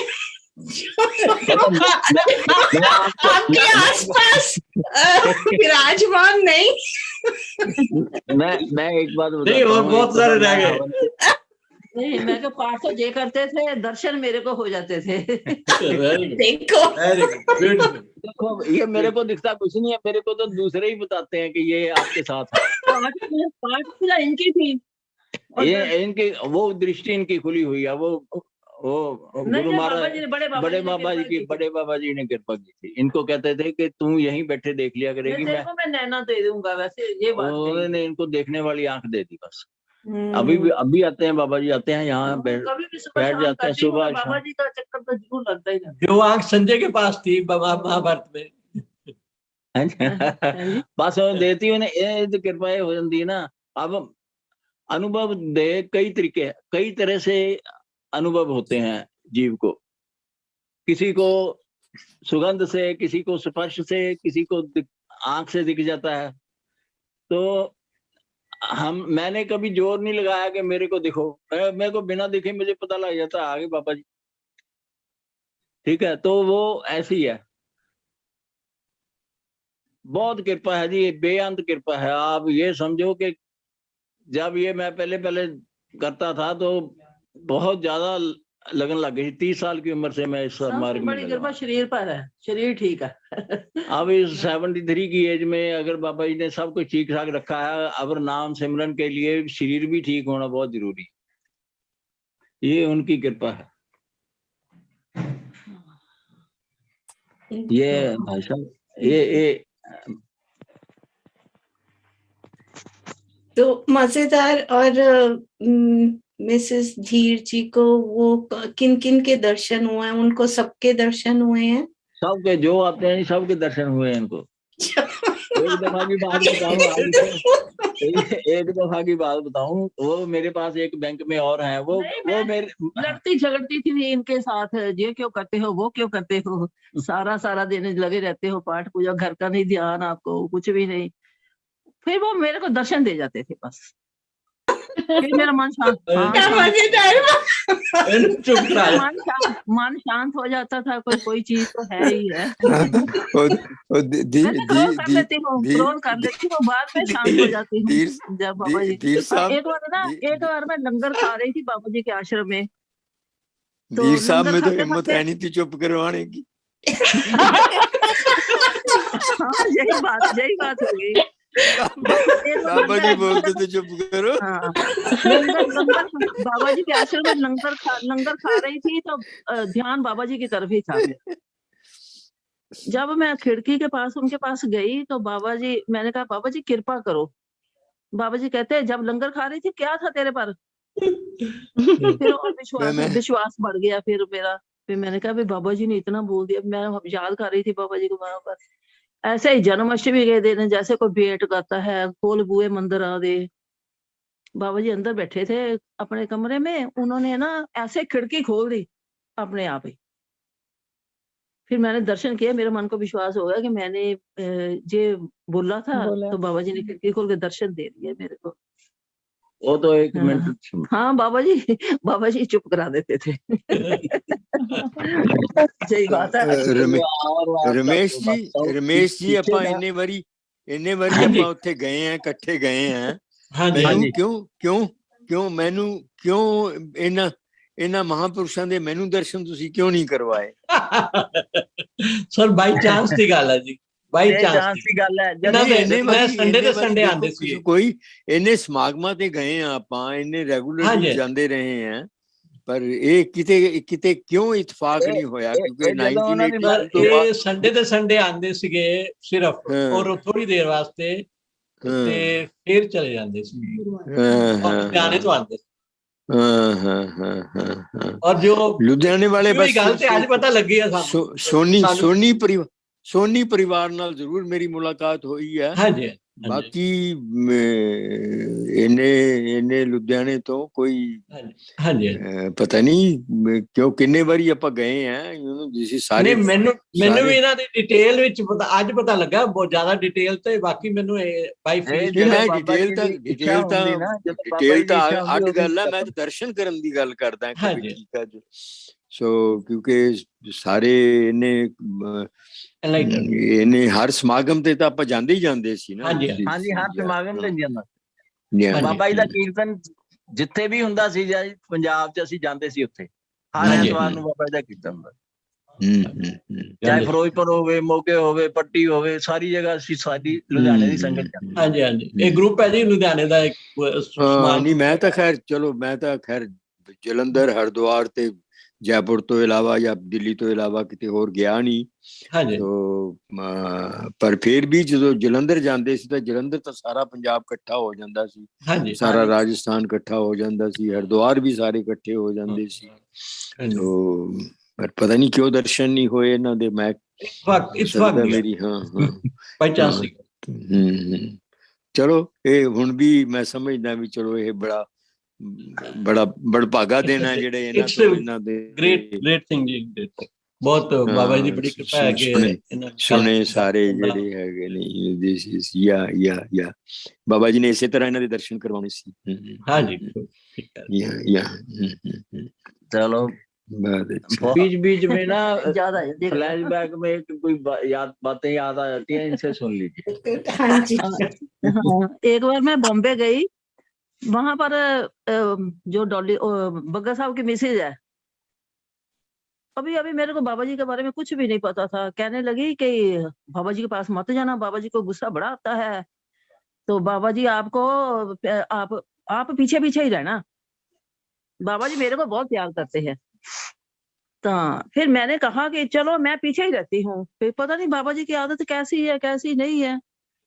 जब मैं गाड़ी के पास गई तो मैं पीछे खड़ी थी, बाबा जी कहते इधर आ मेरी गाड़ी में बैठ जा। कहते इधर आ मेरे पास गाड़ी में बैठ जा। मैं कहा ये तो कहते थे कि बाबा जी गुस्सा बड़ा करते हैं, किसी को बुलाते नहीं है, किसी को ये नहीं करते हैं। तो इन्होंने मुझे फट से बाज दे के कहते मेरी गाड़ी में बैठ जाओ, और लेकर मुझको चले गए जहाँ रहते थे बाबा जी। बॉम्बे में किसी के गाड़ी रुके हुए थे, तो वहां पर मैं कितने 2 घंटे बैठी रही। फिर मेरे को मतलब विश्वास ऐसे बढ़ता गया धीरे धीरे। ऐसे ऐसे कई बातें हैं बीती हुई और धीरे धीरे याद आती है। बहुत ही बढ़िया। सबसे मजेदार ये लगता है ना कि हर एक का, जितने भी लोग हैं उन सबका अनुभव बाबा जी के साथ बिल्कुल डिफरेंट रहा है। और वही एक चीज मैं स्ट्रेस करना चाहती हूँ मेरे साथ। और याद आ गया जब मैं बेटा जब मैं फिरोजपुर में था तो मैं 30-32 साल की मेरी उम्र। जब मैं जाप करने बैठता था तो ऐसे जैसे किसी ने ना चंदन का सेंट जो है ड्रम उल्टा दिया होगा, इतनी स्मेल आ जाती थी। और 10-15 मिनट के बाद गेंदे की, कभी गुलाब की, ऐसे ऐसे अनुभव कराए। तो जब ये चीजें होती हैं फिर आदमी का विश्वास बढ़ता रहता है। ईश्वर कराता है, उसकी कृपा होती है, गुरु महाराज की कृपा होती है। वो गुरबाणी में लिखा है विश्वास सत नानक गुरु ते पाइए। सच्चाई और विश्वास गुरु से मिलता है। और गुरु किस तरीके से करा दे ये नहीं पता, ये उसकी अपनी माया है, उसकी अपनी इच्छा है। मेरे को तो उन्होंने इतने पिटारे खोले हैं मैं कभी सोच नहीं सकता। कई दफा बैठ के अकेला रोने लग जाता हूँ कि इतनी कृपा मेरे में क्या है, ऐसा कुछ भी नहीं था। तो कभी कभी भी बीच बीच में याद आ जाती है। अब तो उम्र भी ऐसी हो गई ना, भूलने की भी आदत हो गई है। लगातार कुछ याद नहीं था, जब कुछ याद आता फिर मैं पकड़ लेता हूँ, मेरी बात सुन लो। तो ये उनकी कृपा है, बहुत बहुत बेअंत आनंद पूर्वक जो है ना जीवन है। अब आप मेरा फोन नंबर ले लीजिएगा व्हाट्सएप, और जैसा भी तो आपका जब भी ऐसा हो ना कि हाँ अब किसी को पकड़ना है सुनाने के लिए तो मेरे से तो कई दुखी हो जाते हैं, ये घर वाले भी दुखी हो जाते हैं कि इसको और कोई काम ही नहीं है। नहीं फिर हाँ हाँ, मैं बिल्कुल परफेक्ट हूँ उसके लिए। आप जब भी आपको फोन करना हो आप फोन कर दीजिए मुझे बताने के लिए। रात को भी कृपा हो जाए कभी बाबा जी की। रात में ਹੁੰਦੀ ਰਹਿੰਦੀ ਮਹਾਰਾਜ 24 ਘੰਟੇ 8 ਪੈਰ बसे हजूर हाजरा हजूर जार सर्व कला भरपूर मेरे सतगुर हमेशा मेरे अंग संग नाल। सिर्फ मेरे च कमी है, जब मैं उधर देखता नहीं, मैं दुनिया च अटक जाना कितने ना कितने। अदरवाइज उनकी तरफ से कोई कमी नहीं, एक सेकंड की भी कमी नहीं। अभी उधर जाता हूँ, अभी भी मुझे तो झिड़कें पड़ जाती हैं इनसे। 2 घंटे उधर क्यों लगा के आए प्लाट में? उधर मेडिटेशन रूम बना रखा है मैंने। वहाँ मैंने हवन का भी अपना इंतजाम अंदर ही है, कमरे में दरबार बाबा जी का है, बाबा जी की फोटो सामने रखी है। और फिर अब 2-3 महीने से मैंने रामायण, ऐसी प्रेरणा हुई बाबा जी की तरफ से कि रामायण का पाठ किया करो। फिर मैंने अभी लगातार करता हूँ, यानी 1 महीने का जो पाठ है ना, एक दिन का, वो 1 दिन में कर लेता हूँ। वो 2 घंटे जाता हूँ उधर से, मुझे आने की इच्छा नहीं होती। ये कहते हैं वहीं बैठे रहते हो। वो आपको पता तो चल गया वो किस लिए कहती हैं, है ना, ताकि उनको दर्शन हो। अभी उनकी सेहत में ना ठीक रहती, तो कभी बीमार थे आज ये डर है। आज नहीं हो गया ठीक, मैं देखो लगता मैं लग रहा हूँ कि मैं बीमार हूँ। तभी बोलती होगी ठंड बहुत है उधर। तो 2-3 दिन मैं रहा पीछे, ठीक नहीं था। ठीक है, दवाई खा ली है, ठीक है। मेरे लिए ये दवाई है, बाबा जी की स्तुति, बाबा जी का जाप, गुरु भाइयों से मिलना, इससे मेरे सारे जो ना रोग दूर हो जाते हैं। गुरबाणी में जो कहा है सर्व रोग का औषध नाम, तो मेरे लिए तो ये चितार्थ है, वे बिल्कुल बिल्कुल प्रैक्टिकल। कि जो कभी मेरे को शरीर में भी कभी कहीं कष्ट तो होते ही हैं, हर एक को होते हैं। तो मैं जब वहां ध्यान करता हूँ, उसके लिए मैं जाप करता हूँ, तो वो एकदम से बाबा जी ठीक कर देते हैं। तो बहुत आनंद है। बॉबी भाई ये भी है, मैं मोगा में था ना, मैं मोगा से बिलोंग करता हूँ। वहाँ 3-4 तो बहुत बढ़िया साधक हैं। अच्छा। हाँ, मैं उनको भी इंट्रोड्यूस कराऊंगा आपके साथ, क्योंकि वो एक लड़का, एक है वो है लड़का है, सोडी है, इंद्रजीत सोडी। वो जब वो छोटा है, वो मेरे पास आके बैठ जाता था घर पे हवन। तो रात को 11, मैं ना रात को भी हवन कर लेता था। वो एक वहाँ योगी है, वो मुझे कहते ये क्या है तू रात को हवन करता है, रात को तो मंत्र। मैंने कहा ये सूर्य की साधना है, गायत्री की। सूर्य कहीं यहाँ नहीं है तो अमेरिका होगा, वो कहीं चला तो नहीं गया। जी, जब मेरा मन आता था, मैं तभी मैं कोई शास्त्र विधि से नहीं कुछ भी किया। मैंने तो अपने मन से, जैसे जो मन में भावना आ गई वो कर दिया। अभी जाता हूँ मैं, कभी शाम को लेट हो जाता हूँ तो लेट भी कर लेता हूँ, हवन सुबह कर लेता हूँ। सुबह तो चलो वो करना ही है, इवनिंग में भी कर लेता हूँ कभी कभी। तो वो आता था, वो मेरे पास बैठ जाता था। मैं ये सोचता था यार ये जेंटलमैन है, ये बोलता कुछ नहीं है, मेरे पास बैठा रहता, 11-12 बजे तक बैठा रहता था। तो उसके साथ संबंध बन गया। अब पता नहीं ज्यादा कोई पूर्व जन्म का उसके साथ कोई ऐसा संबंध है। जब वो मेरे पास आ गया, बॉबी भाई म्यूट करोगे आप अपना फोन? हाँ जी, हेडफोन नहीं जाके मुझे आनंद आता है बैठ के, बस और कुछ नहीं, चाहे कोई बात करूं या ना करूं। एक उनकी वाइफ भी है, बाबा जी के बहुत सेवक रही, बाबा जी उससे बहुत प्यार करते थे। मिसेस सोडी हैं, वरिंदर सोडी, वो प्रिंसिपल हैं वहाँ किसी स्कूल में। तो ऐसे ही हैं 2-3 वहाँ साधक बहुत अच्छे हैं, जो जिनके पास बैठ के मन रम जाता है। प्लीज आप लिस्ट बना दीजिए, तो हम भी ऐसा, मुझे ऐसा लगता है कि स्तुति करे अनेक जन अंत ना पारावार, नानक रचना बहुरची बहुविधि अनेक प्रकार। कई कोटि लोग लगे हुए हैं। मैं तो एक एग्जांपल लेता था, जब मैंने शुरू किया इधर, तो कहाँ कोई पहुंचा। एक हम मैग्नेट से एक्सपेरिमेंट करवाते थे हमें 10th क्लास में, नॉर्थ और साउथ पोल डाल देते थे और उसका मेरिडियन बनाते थे। वो सुइयां उसमें छोड़ देते थे, कोई इधर को जा रही, कोई उधर से जा रही है, इधर से उधर। तो वो हमारी अवस्था, कोई यहाँ अटका हुआ है, कोई किसी लेवल पे अटका हुआ, अल्टीमेटली वो पोल के ऊपर जाना है। कोई किस तरफ से जा रही है, कोई किस तरफ से सब मेरिडियन अलग। जा रही है, कोई किस तरह, तो वो सब लगे हुए हैं अपने आप। जी जी। तो जिसके ऊपर ये उसकी कृपा हो जाती है उसको शॉर्टकट मिल जाता है। या तो जैसे सीधी सी बात है, जब तक गुरु किसी को नहीं मिलता तब तक है, जब वो मिल गया उसके बाद दूरी कोई नहीं।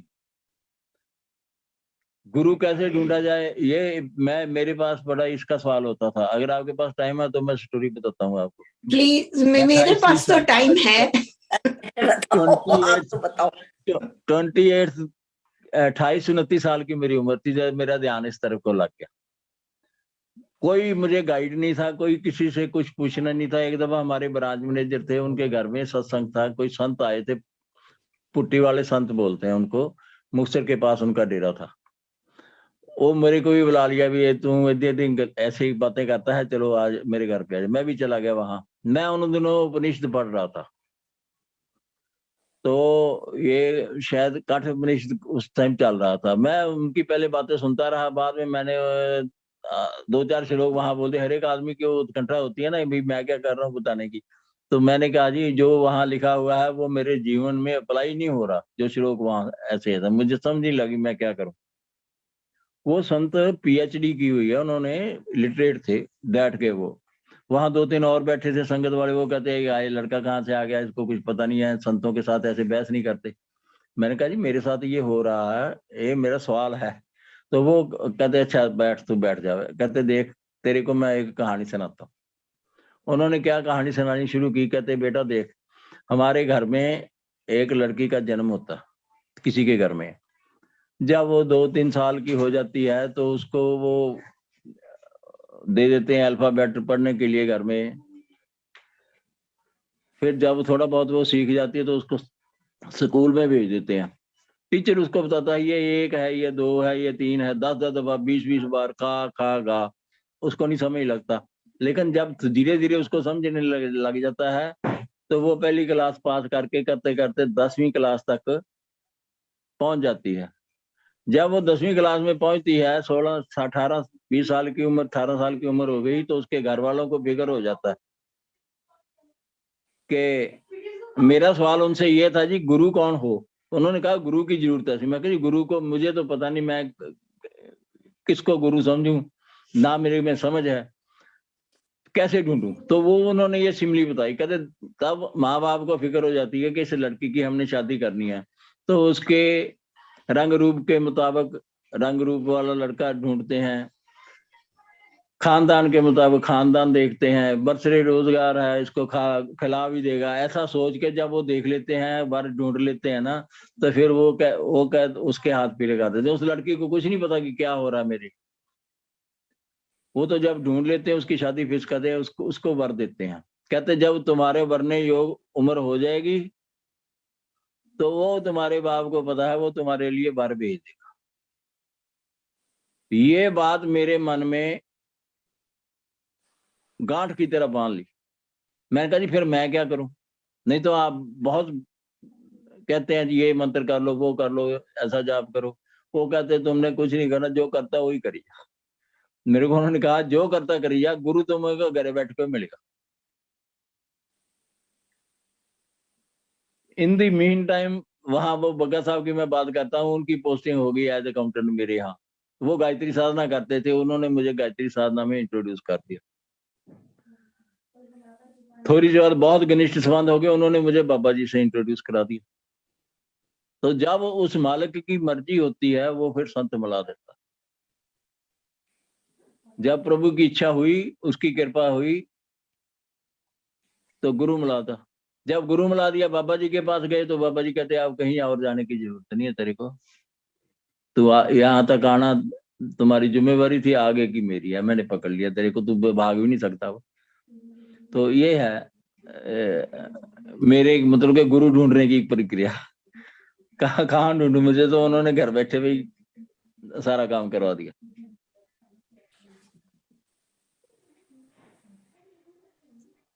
उस ईश्वर की कृपा के बिना कुछ नहीं हो सकता। हमारा काम मेहनत करना है, एफर्ट करना है, एफर्ट करते जाओ करते जाओ करते जाओ करते जाओ, थकना नहीं।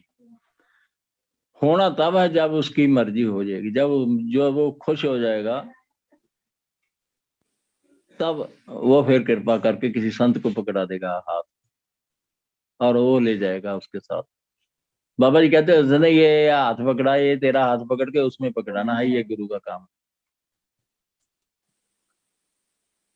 तो बहुत अच्छा लगा जी, बहुत अच्छा लगा। आप सबका बहुत बहुत कोटि कोटि धन्यवाद। आपके दर्शन भी हुए गुरु भाइयों के। धन्यवाद। क्या आपने बताया पहले बात थे दोनों के साथ में हम गए थे बाबा जी के पास, बाबा मोहनदास जी के पास। वहां भाग्य से वो मिल गए, दोनों के दर्शन इकट्ठे हुए। और उनके साथ बाबा जी ने, हमारे गुरु महाराज ने हमें मौका दे दिया भी, बड़े गुरु जी के पास 3-4 घंटे हमें मिल गए, 4 घंटे। और उनके संबंध ऐसा बन गया, फिर मेरी पोस्टिंग ही वहां करवा दी रोहतक में। पहले मैं फिरोजपुर में था। रोहतक में जब पोस्टिंग हुई तो मैं हर महीने बाबा जी के पास चला जाता था, वहां भद्दा जी के पास। पावटा तो हाँ पावटा, हाँ जी पावटा। पावटा से 4 किलोमीटर पैदल ही जाते थे हम, वो आगे उनका जहाँ आश्रम था। हाँ जी। बाबा जी तो वो बहुत खुश रहते थे, मेरे को कहते थे ये बहुत माला करता है, बग्गा साहब के बारे में कहते थे। हाँ तो हम वहां जाते थे, बाबा जी ने अपने हाथ से रोटी बना के हमें खिलाई हुई है। बाबा जी ने बड़ा हम मिन्नता करे, पैर पकड़े उनके, बाबा जी नहीं आप बैठो। हम कहते नहीं बैठो बैठो, यहाँ बैठ के खाओ। मैंने एक बार पूछा उनसे, मैं कहा बाबा जी आप हमारे गुरु महाराज के बारे में बताओ। कहते मोहन वो तो बड़ा वो है, संत है, इतनी सिद्धि उसने कर रखी है, पर मैं उसको मना करता हूँ सिद्धि का इस्तेमाल मत किया कर। तो एक दफा हमने जाने से पहले बड़े बाबा जी ने कहा था ये अगर तो मेरी बिरती इस महल में रही तो यहीं सांप बन के घूमूंगा, नहीं तो मैं बैकुंठ चला जाऊंगा। अपने मुंह तो क्या कि मैं तो राम जी के पास बैकुंठ चला जाऊंगा। की गल याद आउंदी सी। हाँ बड़े बाबा जी ने जब शरीर छोड़ना था, हम यहाँ घर पे बैठे हुए थे, तड़के 5 बजे की बात। हम दोनों हस्बैंड वाइफ कर रहे थे। ये मुझे कहती है कि बाबा जी आ गए, वो कह रहे हैं चिंता मत करना, चिंता मत करना, बिल्कुल फिक्र नहीं करना। मैंने कहा क्यों, हम क्यों फिक्र करें? कहते पता नहीं ये बात कह के गए हैं। वो वहां से उठ के आए, 2 घंटे के बाद मैसेज आ गया कि बड़े बाबा जी तो शरीर छोड़ गए। यानी ऐसे वो आके बोल जाते थे। फिर बाद में आया, मैं कहा बाबा जी अब मैं क्या करूं? तू कहते तू तो मोहन के पास जा, तेरे को पहले ही बोला। फिर मैंने बाबा जी आके नाम लिया, बाबा मोहनदास जी से। मैं बहुत फ्रस्ट्रेट हो गया था, लाइफ में कोई प्रॉब्लम्स आ जाती हैं। तो मैं जब गया बाबा जी के पास, ये बाहर बैठे थे, तो मैंने जाके ना इनके चरणों में अपना सिर रख दिया। मैं कहा बाबा जी मैं आपकी शरण में आ गया। मैनू कहते उठ निर्भय हो जा, कुछ सोचने की जरूरत नहीं है। तब से फिर इनके चरणों में बैठा हूँ। इनकी बेअंत कृपा है, मतलब हम उस योग्य नहीं है जितनी कृपा उन्होंने की है।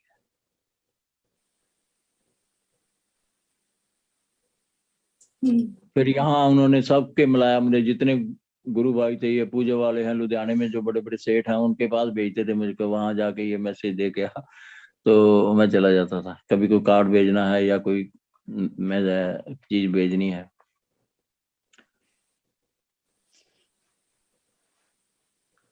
मेरे सतगुरु सब पे कृपा की उन्होंने, सब पे कृपा की, सब पे। Very interesting, very interesting. मुझे एकदम से लगा बाबा जी ने एकदम से मुझे आपके थ्रू दोबारा आके कहा कि बाबा जी के 2012 में जब आखिरी बार बाबा जी कनाडा इधर आए थे, तो उनके शब्द बिल्कुल मुझे यही थे कि तू निर्भय हो जा। आपने वो बोला, मुझे एकदम से ऐसे लगा बाबा जी सिर पे हाथ रखकर तू निर्भय हो जा। मैं दीदी बहुत एकदम से पूरे मेरे शरीर में झंझनाहट हुई आपने। उसे मेरी हालत ऐसी थी जैसे गन्ना उसमें चला देते ना, पीट देते हैं, ऐसी हुई थी। बिल्कुल हालत बहुत खराब था। मैं बाबा जी के पास जब मैं गया, कहते उठ, निर्भय हो जा, आज के बाद पीछे नहीं मुड़ के देख। उस दिन से मुझे एग्जैक्टली बाबा जी ने यही बातें पीछे मुड़ के मत देखना अलग अलग टाइम पे बोली थी, पर बिल्कुल यही वर्ड्स मुझे, पीछे मुड़ के मत देखना, कहते निर्भय हो जा, निर्भय हो जा। वाह, ये करवाने वाले वही। हमारा धर्म है कि उनके जो वो कह रहे हैं वो करते रहे, बस जो उन्होंने कहा है, जो गुरु कहे सो कीजिए, कि करे सो कीजिए नहीं। जो वो करते थे वो तो समर्थ है, कुछ भी कर सकते हैं। हम जो उन्होंने हमें कहा है वो करें। हम तो, हमारे बस में सिमरन है, सिमरन करेंगे, जाप करेंगे, उनका ध्यान करेंगे, उनसे बात भी कर लेंगे तस्वीर के सामने बैठ के। हम तो ये मान के करते हैं वो बैठे हैं हमारी बात सुन रहे हैं। तो वो जब बात सुनते हैं, एक बार शब्द हुआ, कहीं मैं बैठा था, उन्होंने, मेरे कोई रिलेटिव हैं, वो बात कर रहे थे कि कैसे ये कैसे है। मैं कभी देख, ये है हृदय के उद्गार हैं, मन के दिल के सौदे हैं, ये दूसरे नहीं है। मीरा ने कौन सा योग किया, ध्यान किया, क्या किया? कुछ नहीं। उसने तो यही कहा, मेरे तो गिरिधर गोपाल दूसरा ना कोई, जाके सिर मोर मुकुट मेरो पति सोई। तो हमारे लिए तो यही मोर मुकुटधारी।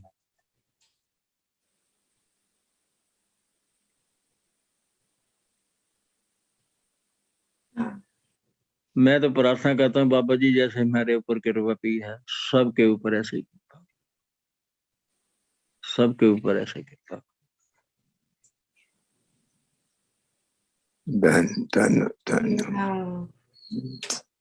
आपसे भी कोई आत्मिक संबंध है पुराना, बाबा जी ने मिला दिया। ये कई तो है। कई जैसे कई मेरे दोस्त थे ऐसे, एक तो शरीर छोड़ गए, एक वकील था मेरे पास, हम इकट्ठे पढ़े। मेरे साथ ऐसा होता था, वो मैं उसके घर पे गया, वो सो रहा, तो मैं कुर्सी डाल के उसके पास बैठ जाता। तो उसकी मदर मुझे कहती, वे काका की है, और सुता पिया, मैं जगा दा इनू। मैं कहनी जगाना नहीं, सौन दे, फिर तेन चाह पिला दा। मैं कह नहीं। मैं आधा घंटा उसके पास बैठ के अपना आनंद लेके वापस आ जाता था। ऐसे ही उसकी हालत। जहाँ कुछ लेना देना नहीं है, लेन देन का कुछ नहीं है, जहाँ हृदय से हृदय का संबंध है, वहाँ आनंद है। अब मनु मेरे पास आ जाता है, वहां बैठे बैठे कई दफा दो, मेरा ऑफिस है यहाँ फिरोज गांधी, मेरे ऑफिस में मैं क्या करता हूँ, 4 बजे के बाद 5 बजे के बाद स्टाफ को छुट्टी दे दी जाओ, और वो फिर वो आ जाता मेरे पास, हम दोनों बैठ जाते हैं, बाबा जी का भजन लगा लिया, या वैसे कोई बात बाबा जी की याद आ गई, फिर 2-2 घंटे 3-3 घंटे वहां बैठे रहते हैं, बहुत आनंद में। वो नहीं आता तो मैं अकेला बैठा रहता हूँ, एकांत में मुझे ज्यादा आनंद आने लगा। तो आपके बारे में सुना था, मोनू से बात हुई थी मेरी, उन्होंने बताया था, तो मुझे बड़ी इच्छा थी, फिर मैंने उनको कह ही दिया, मैंने कहा यार अगर कोई ऐसा है तो मुझे भी दे दो लिंक। वो फिर परसों की बात आई है, 2-3 दिन की, तब फिर उन्होंने बॉबी को कहा। Thank you so much too. मैं आपका धन्यवाद। मुझे तो ये लगता है कि अब मुझे भी अभी तक यही लगता था कि मैंने कुछ भी नहीं किया। मैं ना बाबा जी के पास रही, ना उनसे बातचीत हुई, बाबा जी से कोई मेरी बातचीत नहीं होती थी, और मैंने ना कोई सेवा करी। मैंने भी ऐसे मैंने एकदम बाबा जी से प्रार्थना की, महाराज संगत नहीं मुझे मिलती। जब मैं दूसरे शहर में मेरी ट्रांसफर हो जाती थी, वहां जाके मैं अरदास करता था। फिर हर शहर में कोई ना कोई एक ऐसा साधक मिल जाता था जो 24 घंटे अवेलेबल होता था मेरे को।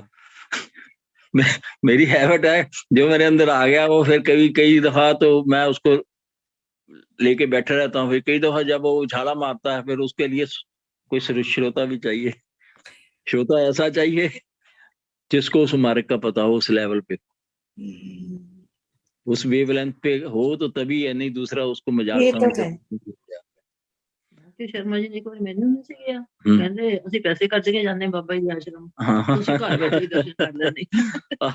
मेरे एक दोस्त है, अच्छा वो भी, आप उनसे भी मैं बात करवाऊंगा आपकी। वो साईं बाबा के भक्त हैं, दोनों हस्बैंड वाइफ। वो उसकी जो वाइफ है ना, वो उसको मैंने सिस्टरी बना रखा है। उस जैसी लेडी मैंने बहुत कम इस संसार में, पॉजिटिव थिंकर कम है, और उनमें से वो एक है। कभी मैं उनसे आपकी बात भी करा दूंगा। क्या नाम है? उनका नाम शशि शर्मा, और उनके हस्बैंड का नाम है अविनाश शर्मा। वो पहले मेरे साथ थे वहां रोहतक में जब मैं था, वो भी बैंक में ही थे। अब तो वो भी रिटायर हैं। तो वो मजाक करते थे वाइफ को कि हम तो पैसे खर्च के जाते हैं, आप यहाँ बैठे बाबा जी के दर्शन कर लेती हो। कोई बातें बता देती थी ना, आते थे, जब आते थे आश्रम से आते थे, बातें बताती थी, ऐसा हुआ ऐसा हुआ। कमाल है, हम तो पैसे खर्च के जाते हैं, आप बिना पैसे के ही घर बैठे ही कुछ कर लेते हैं। तो संजय की दृष्टि, वो जो महाभारत के संजय वाच। बाबा जी की साईं बाबा से भी मुलाकात हुई थी।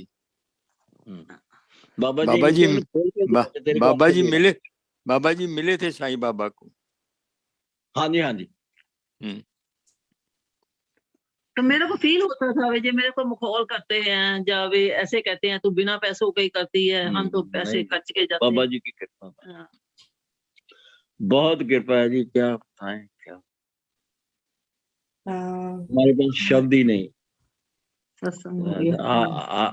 आपके दर्शन करके बहुत आनंद आया। पूरे कहते हैं कि लुटाते हैं अनमोल खजाना सतगुरु, लूट ले जिसका मन जी चल। क्या है? हाँ जी, वो लुटा रहे हैं। अब हमारी है कितना, जितना उनको याद करेंगे, वो उतनी उनकी प्रेजेंस हमारे पास होगी। जिस भी देवी देवता को मानते हैं, सतगुरु को मानते हैं, जब उनका सिमरन होगा, चिंतन होगा, स्तुति होगी, ये नेचुरल फिनोमेना है कि उनकी सत्ता वहां विराजमान हो जाएगी। ये मेरी धारणा है, और अनुभव भी है, एक्सपीरियंस भी है, कि वो परम सत्ता कुछ समय के लिए आपको वहां आशीर्वाद देने के लिए जरूर आ जाएगी। जैसे आज बाबा जी का सिस्टम चला है, तो उनकी कृपा यहाँ बनी हुई है, निरंतर बनी हुई है। एक सेकंड को भी वो कनेक्शन नहीं निकला। बाबा जी कहते हैं जो शब्द देते हैं, ये शब्द नहीं है कि अकेला राम कह दिया, ये आपका करंट फ्लो है जो मेरे साथ जुड़ गया। जब इसको कहोगे राम, तो वो करंट मेरे साथ जुड़ जाएगा। ऐसे ही जब हम स्तुति करते हैं ईश्वर की, गुरु महाराज की, किसी भी देवी देवता की, डाइटी की, तो वो उसकी प्रेजेंस, ये नेचुरल फिनोमेना है कि वहां होगी कुछ टाइम के लिए। जब वो आएंगे तो उनके जो एलिमेंट्स हैं, उनके जो आयंस हैं, उनकी वाइब्रेशन से आपके शरीर पर, आपके मन पर, आपके ब्रेन पर वो पॉजिटिव एनर्जी छोड़ के जाएंगे, और उतनी देर में आप बाकी वो जो आउटर सर्कल से निकल के सेंटर में रहेंगे। ये मेरा अपना विचार है। मैं तो ढूंढता रहता हूँ, कोई पकड़ लिया जबरदस्ती पकड़ के उसके साथ बैठ के कोई टॉपिक छेड़ लिया, कोई कहानी छेड़ ली, तो वो जब एटमॉस्फेयर बन जाता है, फिर उनको नहीं पता चलता भी ये क्या हो रहा है यहाँ। वो ऐसे बैठे सुनते रहते हैं। कहते जी सुन के मजा आया। मजा आने की बात ये है कि वो वहाँ चार्ज क्रिएट हो जाता है। मैं उस चार्ज में बैठने से मुझे आनंद आता है, इसलिए मैं खूब बोलता जब मुझे चांस मिल जाता है फिर मैं बोलता हूँ। इसलिए मैं सबको यही कहता हूँ कि चिंतन कर लो, चाहे अगर 2 3 4 आदमी ज्यादा हो जाओगे तो वो ज्यादा कृपा हो जाती है। नहीं है वही तो अकेले बैठ के कर लो, उसको आप मेडिटेशन कह लो, उसको आप अपना कोई जो भी सिस्टम से कह लो। जब आनंद में बैठना सीख जाओगे,